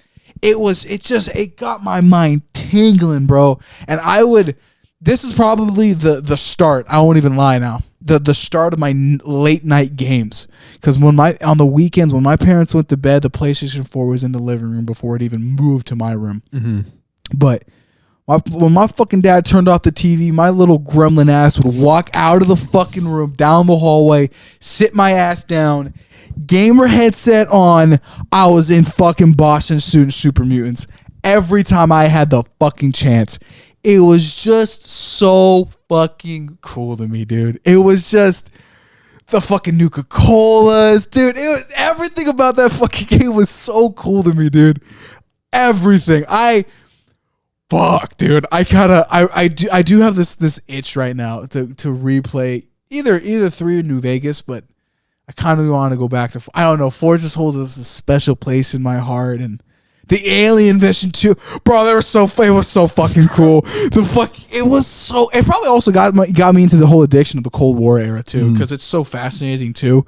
It's just, and the fucking 76 sucked dick, but we're not talking about that. But dude, that's Fallout 4 was just cool, dude. Fallout 4 was just so cool. Yeah, I 100% understand that being on your top 3, because that game, anytime I'd go over to your house randomly, you were just playing that. You just be on your bed once it moved into your room. You just be on your bed playing Fallout 4. And I'm like, you're playing this again? And you're like, I want to play it again. I want to play it again. Okay. It was good. It was. And then, okay, another thing too is whatever you named your character, like they would say it in games sometimes. Some NPCs would say it, and I kind of did my own like role play at first. I named it after myself. You got that big into the game. Oh, dude, it was like I looked all suave and nice, but by the time I think the final DLC came out, I looked like I went to a fucking war zone. Fucking long hair down. Fucking, I got some rings underneath my eyes. I put some mud on my face. Got the fucking like survivor's beard. I look like I saw fucking war and hell and back. It was just, I just got so fucking into it, dude. Like it It was so cool playing. It was fucking Fallout 4 fucks. That's awesome. Like I know people like Mitchell sometimes say, but New Vegas, fuck New Vegas. Go fuck that game. I don't give a shit about some Damn and Caesar's Legion, man. I want to be in Boston with the super mutants and fucking the synthetic robots that show up. Like, fuck. That shit hits, bro. Hits. Yeah, unfortunately I just never really got into Fallout, but I can definitely see why. And the fucking the Amazon show that's coming out, I'm hyped for that too. There's a Fallout Amazon show? Yeah, it's coming out, and I think it might be a banger. Who am I? Never even heard. Yeah. It's crazy. It's good. So now it's off to you. All right, too, baby. My number 3 spot. I'm pulling out my list, but I already know what it is. I do too. feel like I just have to look at my list. My number 3 spot is Kingdom Hearts. The first Kingdom Hearts. This one was going to show up. I'll start with this. Kingdom Hearts as a series and as a concept doesn't make any sense. Disney characters and Final Fantasy characters are not a thing that you'd ever think would go together well at all. But the first Kingdom Hearts really sells it very well. Everything about the first Kingdom Hearts is just so good. Kingdom Hearts has just every design choice is good. The worlds are fun to go through. I'm just the story for the first game alone is so good. If you forget everything else, I forgot about Black Ops. Black Ops. Fuck. What? I actually had no COD games here. I just realized that. No, we didn't have Pokemon on here either. Oh, really? Wow. Spoilers for later, I guess. But Kingdom Hearts, if you look at the first game in the series, just as its individual self, forget everything else that's weird and kind of stupid about the series. That first game is so good. They understood exactly the concept and how it would work and how to sell this game to make it fun and appealing to the majority of the audience, even though the Venn diagram would be the smallest amount of people who could possibly like the game. It's just so fun. The story is heartfelt. Sora is just such a likable character, and having Donald and Goofy just really rounds out. And Mickey not being like part of the main group was a smart choice. Mickey not being in the game until the very end is a very smart choice, because you would expect him to be there. It's like, where's Mickey? Well, he's such an important character that he's the one who saves you at the very end of the game against the onslaught of darkness from destroying the entire universe. But gosh, just the story of... Now thinking about it, you know how weird it is that a mouse, humans hate rodents, is one of the most popular characters fucking ever? 2 of the most popular characters. That is true. Forgot about Minnie. 3, I guess. Who was the second? Pikachu. I forget he's a mouse sometimes. He's a mouse. He's a mouse. I forget. That's so weird. It is super weird, but gosh, Kingdom Hearts, just such a heartfelt story. Sora... He's really that kid who everybody picked on in his hometown. Yeah. He just had a crush on this girl, and his buddy is like, oh, how about... Anytime he tried doing something, he had to one-up him to just humiliate him in front of this girl that he liked. And it's just... I feel for that. And to have that friendship torn apart throughout the game, you see it active time, because they're pretty good friends at the start of the game, like rivals. But as the game progresses, you just see Sora and Riku just slowly come apart as the darkness takes Riku, and Sora believes what is good in his heart is the right thing to do. And just him becoming friends with everybody he meets. The Disney villains are all super cool to fight. You'd never think that fighting Disney villains in a game would be so raw. But every Disney fight in that game is so cool. The boss music, not even talking about the music. I've just been talking about the gameplay. Is that in that? That's the main theme of that game. Every single song, every single world, every battle theme, every single just tiny little music beat is so good. Adds to the atmosphere. I, to this day, still just listen to the Kingdom Hearts soundtrack just because it's just so Same here with Fallout. They just have such good songs that make you really feel like you're in that Disney world that you're exploring. Yeah, I wouldn't even lie. I don't even fuck with Kingdom Hearts like that, but I see it a lot, a lot on my timeline. I'm like, what the fuck is happening? It's just... that game in particular, if I wouldn't suggest the entire Kingdom Hearts series to It's you. just play 1, 2, and But 3. if you play the first Kingdom Hearts game, you will have a good time. It's a fun game. Do I have to play all the games? No. Just play the first To one. play the first I'm going to be honest with you. That's why Kingdom Hearts 2 is not an honorable mention, because it starts to add way too much weird stuff to the series. What's the weird stuff? Like how there's like, Sora is actually, this new character is actually a clone of Sora, but who's actually a clone of this other person who was made into Sora's heart after he died, but he's not actually dead. So there's two people who look exactly the same. Anime ass plot. It really is. It's like a soap opera made out of anime and Disney characters. But first game though, super solid. I loved everything about it. I play through that so often. It's actually the first game I've ever 100%ed. I made sure to collect everything on that game. Fought Sephiroth, one of the rawest fights in a action. I think actually on YouTube, his Disney version of his theme is actually the most popular. I think so too, because I think that's where. But I could be wrong. That's where a lot of people were actually introduced to Sephiroth, because Final Fantasy as a series wasn't exactly like new. Yeah, but like I feel like a lot of people were just drawn into also, it just by the Cloud's aspects. design in those games is raw. Dude, the design's so good. It's so edgy, but it fucking works. Gosh, and just every fight in that game though is so fun. I just love playing through that game. Just there's so much aspects to it too that you could change up your gameplay. I usually play it the same way every time, but I have fun every time I've played that game. I think I've played through it 3 times now. I think I 100%ed it all 3 times. God damn. I love that game. And the final moment of that game will make you cry. I didn't cry, but I was on the verge. people will cry. People have cried. There you go. I love Kingdom Hearts though. So what's your next one? Or is it me? It should be me, because you said your number 3 was Fallout. Yeah. So my number 2 goes hand in hand. It's Final Fantasy VII. There you go. Final Fantasy VII is such a good game. Wait, number 2 or number 1? This is my number 2. I think we're off a number. You're off a number. Am I off a number? I think you're off a number. No, because my last two were. Because you just did your number 3, No. which was Fallout, Yeah. and then I did my number 3. Now I'm Uh-huh. doing my number 2. I think you missed one, Caleb. I didn't miss one. I said Elder Scrolls and Fallout, and my last 2 are the last ones. I think Like because I got Halo, Uh-huh. Mario RPG, Uh-huh. Yoshi's Island, Uh-huh. Kirby, Uh-huh. Animal Crossing, Uh-huh. Smash Brothers, Uh-huh. Sonic Adventure 2, Uh-huh. Kingdom Hearts. I said Strive. I said Cyberpunk. I said Arkham City and Destiny. I said Red Dead. I said God of War. I said Spider-Man. I said Elder Scrolls. I said Fallout. So my last 2 are still there. Yeah, we still have 2. But you went 3. I thought you started at 4. You said 4-3.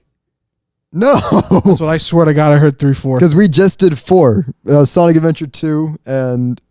I guess I might have had I we blanked had a out there. super brain fart. Okay, never mind. No, then. Final Fantasy VII is, I think, the greatest RPG to ever be made. And that's not just the gameplay itself is very good. It has a high amount of customization you can do. Wait, with your which characters. version? Honestly, it's hard to say. I'll say the original Final Fantasy VII is my number 2, but until I see all 3 of the remakes games come out, I can't really judge it, because the first remake game is really good, but as a singularity, I can't say it's my number 2, because the original... Are they changing it or whatever? They're changing it. It's pretty much the remakes is pretty much a sequel to the original game. No, confuffled. It's a little confusing. A little bit. So is it like it's Nomura. its own thing? It's kind of its own thing, but it's telling the story again, but in a different way. But the original game... Tifa or what the other chick name? Who are you choosing? That's the real question. Oh, here. Tifa for sure. I'll get to that. I'll get to that. So this game... Aerith, whatever the fuck her name is. Yeah, Aerith. And then there's Yuffie too, but... I like the one chick with the bandana. She was kind of bad. That's Yuffie. That's Yuffie. She kind of bad. Yeah, she's 16. They all look the fucking same to me. We were 16 when I played this game, so to be fair. The internet has corrupted me. Yeah. Well, she might be 21 now, as this Is might be the game going to go through it? If you think about... How old is Tifa then? Tifa is... Cloud and Tifa are 20 in the game. Why is there a 16-year-old rebel fighter? That's weird. War does things. But man... How old is Aerith then? Aerith is 21. She's older than both of them? Well, fucking go figure. Yeah. Their knowledge of these characters goes crazy. I got really into this game when it got re-released on Xbox and PlayStation 4 or 5. I don't know which one it was back when it came out again. But when it first came out again, I played through that game. I had so much fun. The story starts off really like basic, where it's like, oh yeah, I'm the new anime protagonist running through with my big sword fighting this company who's going to eventually be the final boss. But the shift it takes from that point to the point where you get to the top of the Shinra Tower, which is the main villains kind of the game, the big ass thing, really changes a lot. Because at first Cloud's just like, you're like, oh, he's just this edgy guy, edgy anime protagonist with his spiky hair, his big sword. But at that moment, things start to take a shift once Sephiroth is introduced, and he's becomes one of the most ominous, looming forces I've ever experienced in a game.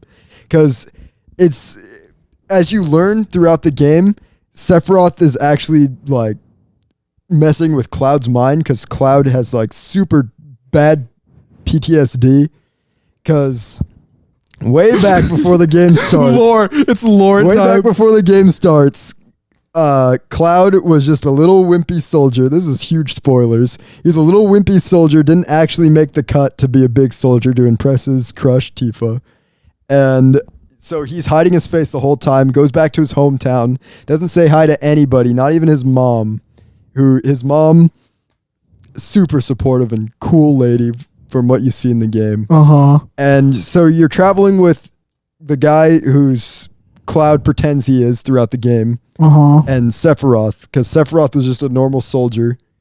And so they're going through this town, and Sephiroth eventually realizes that he's actually a monster made from the ancient cells of It's so fucking funny hearing it like this. He gets so mad, he just burns down the whole town, killing everybody except for Cloud and Tifa.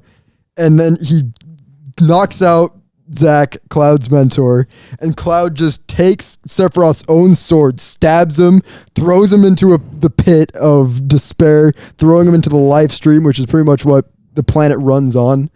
And it's like, shoot. And then from there, Cloud like gets infected, his brain gets super traumatic, and you eventually learn that the cells that they're trying to recreate Sephiroth throughout the other soldiers. So they injected Cloud, and there's a bunch of like brainwashed people, and Sephiroth's soul got pushed out of the planet, and he's like, all right, time to blow up the earth. I'm sick of this. You guys destroyed my people. I'm blowing up the planet with a meteor.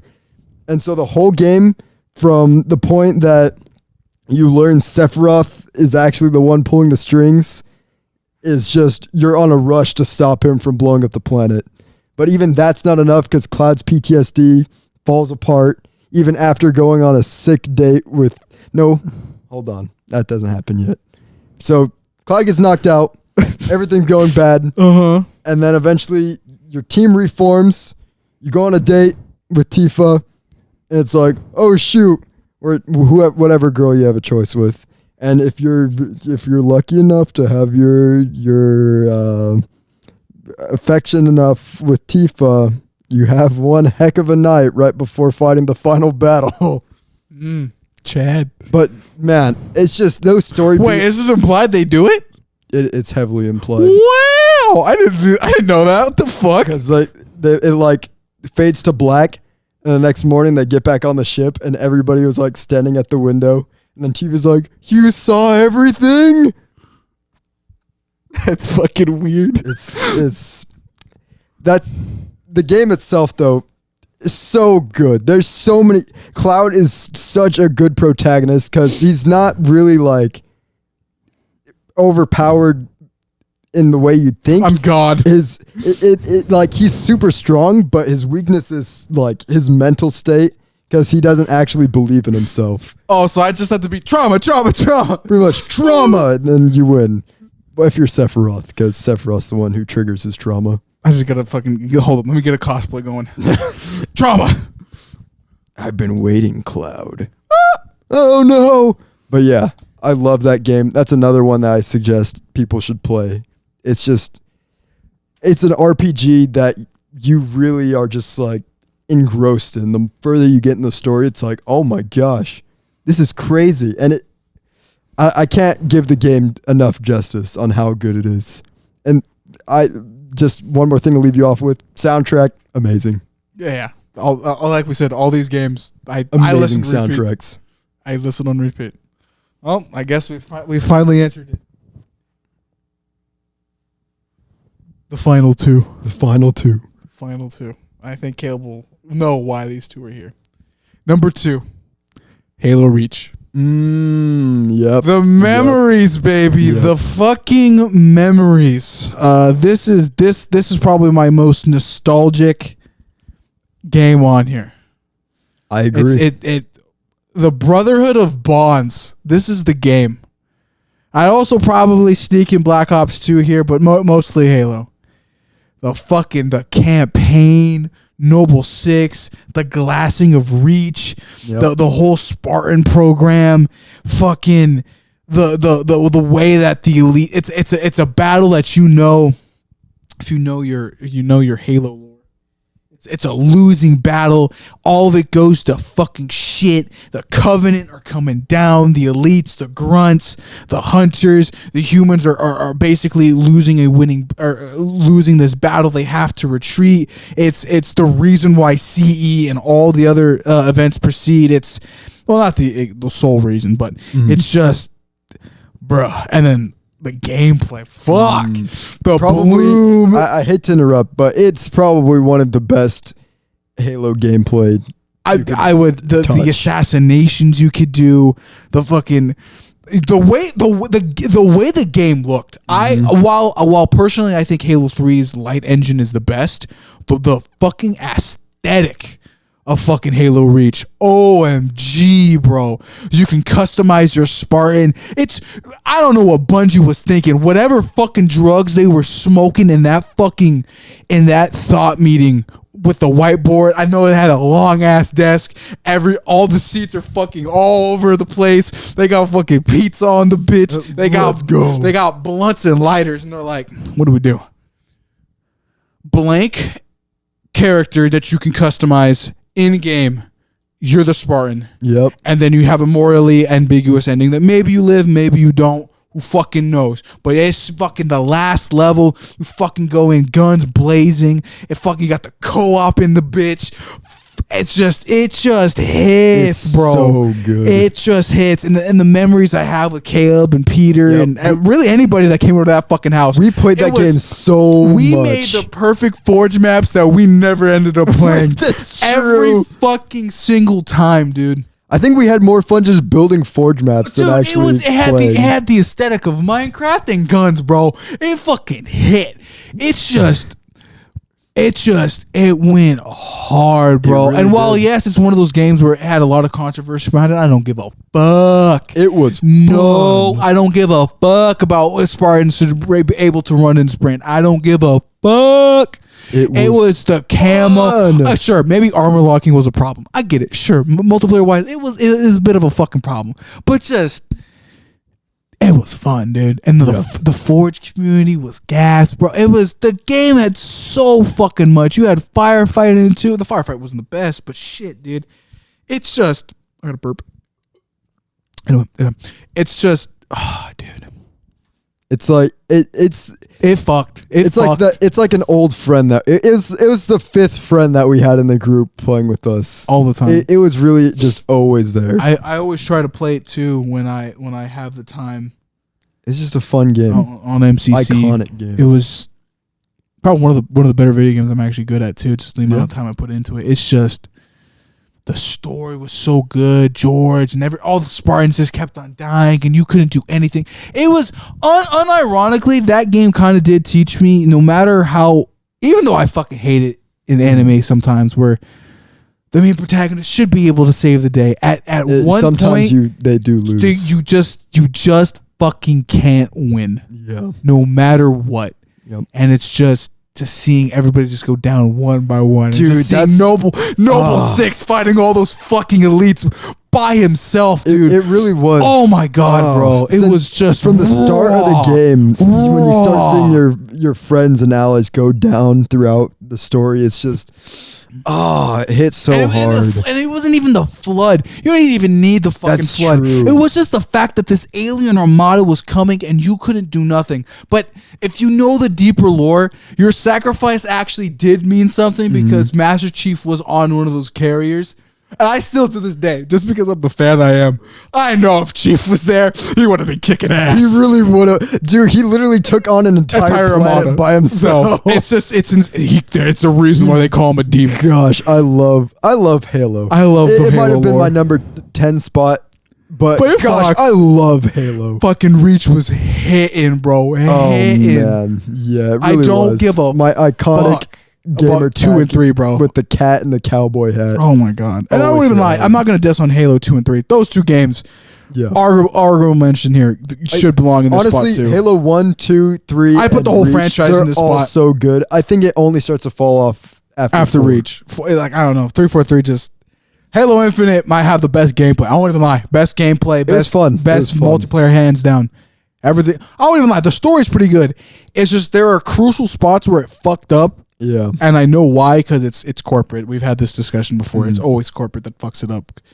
But Reach, bro, it just Bungie right there. I don't think that's where Bungie peaked. I think they can. Apparently, they got a new IP in the works, so let's see what they actually can do. Halo, Bungie, bro. Halo as a franchise, just in general, is just so good, so iconic. Yeah. Master Chief's such a cool character. Noble 6 is up there too. Before we get to our number 1 pick of our favorite game of all time, do you have a least favorite game of all time? A game that you absolutely hated, without a doubt, thought was just terrible. Fortnite. No. I actually did like Fortnite. No jokes. I have some memories. A game that I hated. DC Universe Online. Really? I didn't have the internet for it, and I kind of got angry at it. That's about it. I don't think that's the thing about my games. I play all games and kind of list them off, but I don't think I've had like a game. Fuck, I forgot about Monster Hunter World. Dude, God, motherfucker! There's so many games. There's so many good games. There's so many games. I forgot about that one. There's just too many to list. I can't remember all of them. I don't think I have a hate. I don't think I have a hate boner for any game. I definitely have a hate. There's one game that I absolutely thought was terrible. It's Black Desert. Did you ever hear or play that game? No. So stupid. Literally the entire gameplay was you're holding the trigger down the whole time. The gameplay itself. I thought that was so stupid. I never really played. I literally saw that you could do that and uninstalled the game. Never touched it again. Wow. So stupid. Luckily it was free, so I didn't lose any money. I don't really think I had a hatred for. I don't think so. I don't think I really hated any. Maybe because it was so bad, my brain's blocking out of my brain. You want to forget. I only remembered that because I was thinking about my favorite games. What are they? Oh, I know this game that I hated. I don't think I have one. I think personally for me, because I think all the games I've ever played I've enjoyed in some aspect. Like I can think of a couple that Angry Joe reviewed. I'm like, that's a bad game, but like I've never played it, so I'm not gonna count it. You can't. So that's maybe me. Maybe now that I'm thinking about, probably like Super Mario Bros. For the Wii that the red cover. Maybe that one. Oh, you didn't like that one at all? No, not because I didn't like the gameplay. It's because there was always people around me, and like I would die because everybody was being dicks. That's out of like personal things. Because I was young. Yeah. That's when I would like come over here to visit my uncle and aunt. That's what I would do. But I don't really want to count that one either, but I think, can I move on to number one? You can say your number one. Motherfucking Elden Ring, bitch. Holy shit, bro. The greatest gaming experience I have ever fucking had. Holy shit. The world, bro. I was so befuddled at so many things, dog. I would be like, oh, the map's not that big. Holy fuck, was I wrong. There was a lower and upper section. It fucking kept on going. There were so many things to explore, bro. I was on my fucking Columbus shit, bro. I was like, dog. And the amount of anime moments I had where I'm like, I'm not strong enough. I gotta go train. And just me figuring out how to do fucking tech with some weapons and me just becoming this bad bitch. I was a girl in this game. And I was just like, man, this is Kino as fuck. And the lore and how some of these characters interacted. Holy shit, bro. The world was so cool looking. Oh my lord, bro. Elden Ring fucked. Just everything about it was so cool to me, bro. And while yes, it did have the whole Dark Souls thing of like, it's just thing you have to overcome, but I don't know. It tickled my fancy. It tickled my taint. Bro, it really did. It tickled me, man. It got me thinking, bro. It was just such a good fucking game, dog. Such a good game. I had a horse. I had a horse. There was lore to be read.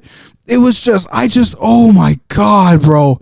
Everybody I knew, except for you. You were the only motherfucker not to get that game and just come out of it like, I'm sad it's gone. I was so much about that game. It was probably one of my, the third or second time in my lifetime where in a game I was all like I said in the beginning of this podcast, if you're up to this point, and thank you if you have, is where I'm all like, is it me or does the game suck? Mm-hmm. And I had to take this whole like mental faculty of just fucking remembering how to do certain things. I was remembering monsters' attack patterns. It was just so fucking cool to me, and how I kind of figured out it was things about me. It was like one of those gaming experiences where I didn't want to know how to get to a certain spot. It was like me. And I'm going to be honest, I've only beat the game once because I just haven't had the time to. It's been very busy for me for this latter half of the year. But the fact that I've missed things about that game, certain story elements, actually, not even fucking joking you, there's certain parts of the map I never even got to. Huh. I just didn't go to. Sense. There's literally the literal bottom layer of the map. There's certain parts I never even went to. Never even bothered. There's some fucking boss fights that I completely skipped because I didn't know about them. And when I went to Twitter, I was like, there's that part of the map? How the fuck do you get there? Dude, that game was, okay, I'm not even joking here. If that game came out on the PS2 or the PS1, nobody would have been able to 100% complete that game. Yeah. It's one of those games where it's just, I personally believe in any era, it would have just fucked. Elden Ring fucks, and the final boss and fighting Melania and fucking and the fucking Eldritch Beast, and just becoming this like you eventually become the top, like you become the Elden Lord, like you're that guy. Technically, in my case, that girl. It was just so cool. And the cut scenes were raw as fuck, dude. The soundtrack was a banger, dude. Everything about that game, I would say, is a 9+. I would argue there is nothing bad about that game. Nothing. And while I didn't play the multiplayer because I just didn't want to do that, everything about that game, bro. I'm not joking. Everything about that game was amazing. I personally don't think there will ever be a Souls game like it ever again. And even then, I do remember some of the controversy. There's this weird idea when a game goes open world, you'll never be able to beat it again. Like the franchise will never be the same. Well, I do, because it's bad. Like the franchise is bad and they try to revive it. But in this case, it's like the complete total opposite. It's like Elden Ring's the peak. Mm-hmm. And while there could be like an Elden Ring 2, maybe, because there is lore that there's more out there, because it is a world in between. It's just that game is going to be hard to fucking. It's peak. It's quite literally the definition of peak in my mind. There's just all the games I've previously said, all of it has fractions of it, at least in some regard in that way. I had friends playing it. I had people telling me where to, like, people were like, dude, there's some fucking spots in this game. I had my anime moments. I was hours just trying to fucking fight a boss, and then it's just the dopamine release. I'm gonna fucking make this a little bit TMI, but like I have never gotten a dopamine high after beating Melania like that ever in my fucking life. No test, no talking to a girl, no jacking off, everything. That one fight was just the way that it was built up, her character. I don't give a fuck. That shit was raw, dude. Raw. I can't even describe it anymore. I literally have no words in my fucking vocabulary to describe how that fucking end game was, dude. Elden Ring fucked. It fucked hard. Number one video game of all time for me. I don't think it actually ever will be beat personally for me. It's going to be one of those games where I'm like, when my kid gets older, play this. I don't give a fuck what you're doing. I don't care about your math homework. You're playing Elden Ring, bitch. Like, it's interesting. Elden Ring, bro. Amazing. Everything about that game that you can think of, I think is damn near perfection. It was just so fucking cool, dude. So cool. And the thing too is, it was after the death of Berserk's author too, so everything kind of hit a bit harder, because it's all like, you could see there's mementos to like him, because Dark Souls, the whole Souls franchise, the whole genre is based off of Berserk, and just having that thought process in the back of my head, like, this is all for him. Yeah, it's just hit, bro. It just fucking hit. I want to play it again so bad. I really do. I just want to. It's one of those games where I have to have complete control over. I don't want nobody coming into my room. Don't even fucking text me. Don't bother me. It's Elden Ring time, bitch. Elden Ring time. This is there's a quote. I'll even bring this up. There's a quote within Buddhism where you can meditate. You don't have to be sitting still and meditating. Meditating is kind of like the idea of just like being so focused on one thing that nothing else matters. I swear to God, I achieved nirvana several times during that playthrough. I didn't eat. I did the fucking Animal Crossing thing. I woke up, Elden Ring. I didn't eat until the very end of the night, and I went to bed, and I woke up and did it again. I didn't give a flying fuck about anything. I didn't give a fuck about work. I didn't give a fuck about YouTube. I was so fully engrossed with Elden Ring, it did not fucking matter, bro. I even made a fucking video on it. And while it's not my best videos, and the lore behind that video, at least in my life, is weird, I don't want to bring it up here on the podcast. But it's just like, Elden Ring fucks. It fucks. You really did like that game. That game fucks. And while do I think it deserved Game of the Year? Maybe it a did. Little bit. Maybe a little bit. That game was talked about for a long time.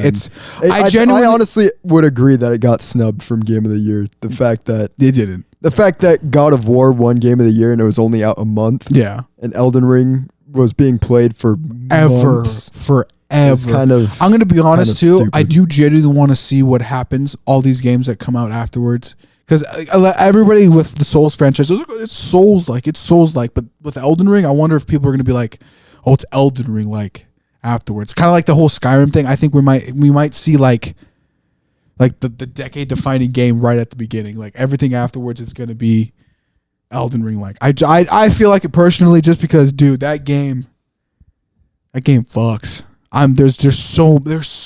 There's so much about it, dude. And I haven't even scratched the surface of it. Yeah, you really love that game, dude. I knew guys that were putting in 200 hours the first month. I knew guys, dude. I saw some people put in whole month's worth of gaming hours in that 1 month. You think that your February, whatever, March of I knew guys doing that during the fucking first 2 weeks it came out. Guys were fucking insane, bro. That was the greatest time in the gaming community, personally. I honestly think the only thing that kept me from... Because it's fucking Souls-like. That's it. That's the only time I ever hear it. Yeah, pretty much. I didn't... But the thing that kept Animal Crossing from reaching those levels was eventually my conscience was like, hey, you gotta go do stuff. Fuck that shit. My conscience and me were like, bro, This shit's my conscience was like, hey, yeah, you have a dog. You should probably go pet your dog. Responsibilities did not matter. Dude, Elden Ring, it was just a different monster. Mhm. I'm not gonna go and say anymore because we're running very long here. Yeah. So I knew this was gonna be a long episode. Yeah, this is why I'm gonna give it to Caleb. But if you have not played Elden Ring, and sure, it might be a Souls game, but just play it. And if you get to a boss, don't get angry. Go explore the world. That's all I have to tell you, and you'll fucking figure it out. That's all you have to do. Just don't rush. Enjoy it, and you will fucking live perfectly fine. The bosses, some people said they had, and that's another thing too. Elden Ring can be difficult, or it can be the easiest Souls game ever. And the fact there's that option for yourself to choose is great. Elden Ring number 1 for me, baby. Let's go. Well, my number 1 is a little game that came out October 11th, 2004. Little 2-year-old Caleb had no conscious idea of what this game was or what it would mean in the future. But Paper Mario: The Thousand-Year Door Really? is actually my favorite game of all time. I remember when I was first playing it, it was my first moments of consciousness This is conscious to fighting. Alongside Sonic Adventure 2 and Super Smash Bros. Melee. That playing Paper Mario: The Thousand-Year Door, I loved the colors, how it popped out as a kid, and everyone's character design in that game. I was like, this looks super cool. But the problem was a 3 or 4-year-old Caleb doesn't know how to read. And this game being an RPG made it so I could not get past the opening area. So it took, let's see, from October of 2004, I'd say it'd be 2005 until the end of 2020. So it was like September of 2020 that out of a box in the garage, I pull out Paper Mario: The Thousand-Year Door again, and I look at this GameCube game in mint condition in its case, and all the memories start flashing back to me of seeing my brothers playing through the game for me on my profile so I could actually see the story progress, of me riding the train back and forth once I knew how to get the train to ride without knowing how to read, and saying, I want to play this again. It's peak. So there was 18-year-old Caleb in 2020. After spending months playing Animal Crossing straight, I saw this game that I haven't experienced since I want to play Elden Ring again now, dude. I got myself hyped. I was a mere little boy, and I plugged into GameCube, which ended up halfway through my playthrough breaking. Then I had to buy a new GameCube. You bought a new GameCube? The fuck? I bought a refurbished GameCube on Amazon just so I could beat this game. But gosh, from start to finish, that GameCube area of Nintendo games just in general, they peaked. They really did peak. They had like a gritty style and feel to it, and you could 100%. You can feel the gaming magazine. You can feel the gaming magazine in that game. Not to interrupt, but I feel like that's probably going to become an aesthetic soon. It kind of is already. It kind of is, kind of not. But if you see some of those old magazine posters, even I remember a few of them when I was younger. Mm-hmm. Those fucking magazine posters were fucking pretty cool. They really did. Just all those magazines and all those. Going to GameStop and sing stuff. Sing Mario and just fucking. Dude, they're so cool. But yeah, from the start of that game, it's a completely different feel to other Mario games, which I think is Isn't why it like the most like I can't remember. Isn't it like the most brought up Mario game like ever? I swear it's always somewhere, because anybody who's played it is like, this game is amazing. That's why it's like, it's like what you said with Elden Ring, how you're like, every game after Elden Ring's gonna not be as have its luster that Elden Ring did. That actually happened with the Paper Mario series. That's what I've heard. It's like a lifetime. Like, they had the 64 game, and then immediately after they're like, GameCube, let's make Paper Mario: The Thousand-Year Door, and they just created a godlike game. And every other game after it, the one on the Wii I thought was pretty good, But every other game after that just has not felt the same as the Thousand Year Door. Have they dumbed it down? I think that was another. They definitely did dumb it down. There's because the Paper what Mario. What is the 1,000 Year Door? The 1,000 Year Door. Do you want the lore? I didn't give you the lore in Elden Ring because apparently it's too in depth. I'd be here for like 40 minutes trying to explain it. So the 1,000 Year Door is the whole game takes place not in the Mushroom Kingdom area. It's a distant land, completely untouched. It's an alternate universe. Not an alternate universe. That's the second. That's the game. That's the second game. But in this game, you go to this town. Peach is in a town called Rogueport, where it's like. Peach is like, I'm looking for a treasure and I'm going to be out for a while. And she gets kidnapped by this cult who are trying to open the 1,000 Year Door, which about 1,000 years before the events of the game, an ancient demon was locked inside of after destroying the entire countryside. Mm-hmm. And so these cultists are trying to open up that gate and let the demon loose again. For the reason being? Because they want its power. They want to control the world with the demon's power. Oh. As cultists and media always do. That is a very common thing. So, throughout the game, you're just Mario. Little Mario. Paper design Mario. Put him right here, me.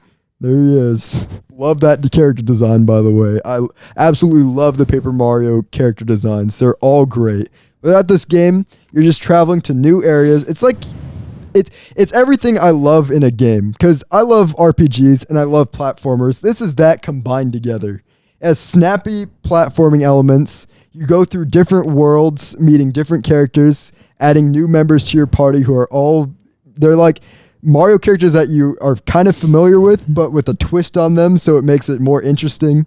So like you meet a baby Yoshi at a wrestling arena and he ends up being the strongest member on your team.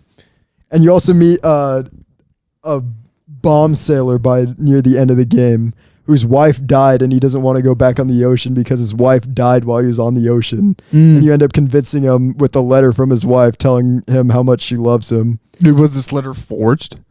No, this is the actual letter that she wrote him. But it's stuff like that where it's just emotional, just out of nowhere. The story just hits, bro. You're like, this is a Mario game, and I'm feeling emotional for this old sailor bomb guy who lost his wife after I literally just got my soul sucked out of me in the previous chapter. And in the chapter before that, I hatched a baby and used it to fight a giant muscular guy.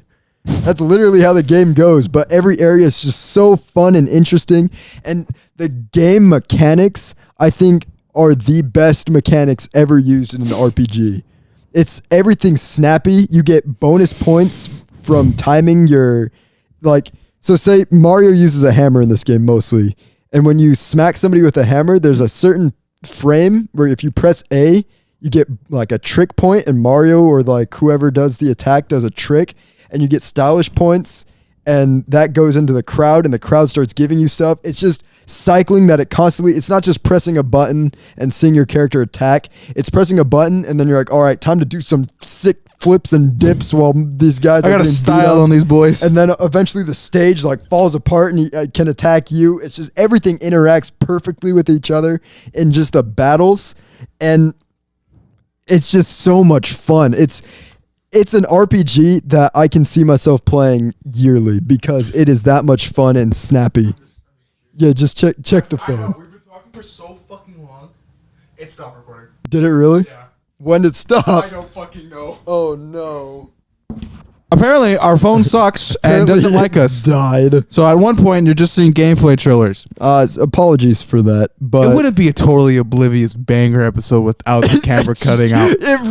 It's every time we have a banger episode, the camera cuts. Yeah. Something happens. I hate it here, but no. It had to be during our best speeches. It really was during the best I hope speech. the gameplay in the background's good enough. Yeah, but yeah, Paper Mario: The 1,000 Year Door. I found that game to be super good, super snappy. Everything just hit well with me. It unlocked my inner child. I felt like that meme, the How to Train Your Dragon meme. You're as beautiful as the day I lost you. That was me playing through that game. Ratatouille one. Just the guy eating the soup. Yeah, combine those together, that was me playing Paper Mario: The Thousand Year Door. Just all around a fun game. Very unfortunate that Nintendo has not re-released it in any form. They don't fucking re-release anything. No, not they've only been doing Wii U games as re-releases, and honestly, it's a shame because that game I think is, in my opinion, the best Nintendo game. It is my favorite game of all time, but it's definitely one of the best Nintendo games that they need to let.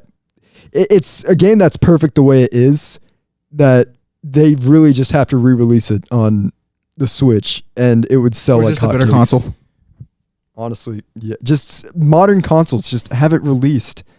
Stop hiding it, Nintendo. People need to experience. This is why people pirate your games. This game, Me, Thousand Year Door is so good. My favorite game. Well, there it is. There we go. I don't think we have much else to say. It's over now. Not that it matters because the phone died. Yeah, fucking. It didn't even die. It just ran out of space. Apparently. It makes no sense. Fucking, it's bullshit, but you know. It is what early it days is. of the podcast. We're back We haven't to even that reached again. episode 50. Yeah, you right. We right. All right. Well, Alex, I guess if you have no more words to say, I don't think I Other do. than, Like and subscribe, bitches. like and If you're subscribe. this far into the video, like and subscribe. very true. All I have to say is, same as Alex, like and subscribe, comment, or sip a Sprite cranberry. Happy holidays to all of you out there. Hopefully you make some great memories and maybe gets a new favorite game of yours during the holiday season. I might not read my anime and go play Elden Ring now. Maybe. I don't know. I don't know what I'm planning for the rest of the day, but might have to deal with games. Who knows? Hopefully you find your new favorite game. Anyways, like, comment, subscribe, and peace Shout out out. to Chris too, apparently, if true. he watches this. That too. So goodbye. Why am I looking at the camera? There's It doesn't no fucking exist. camera. Fucking bitch.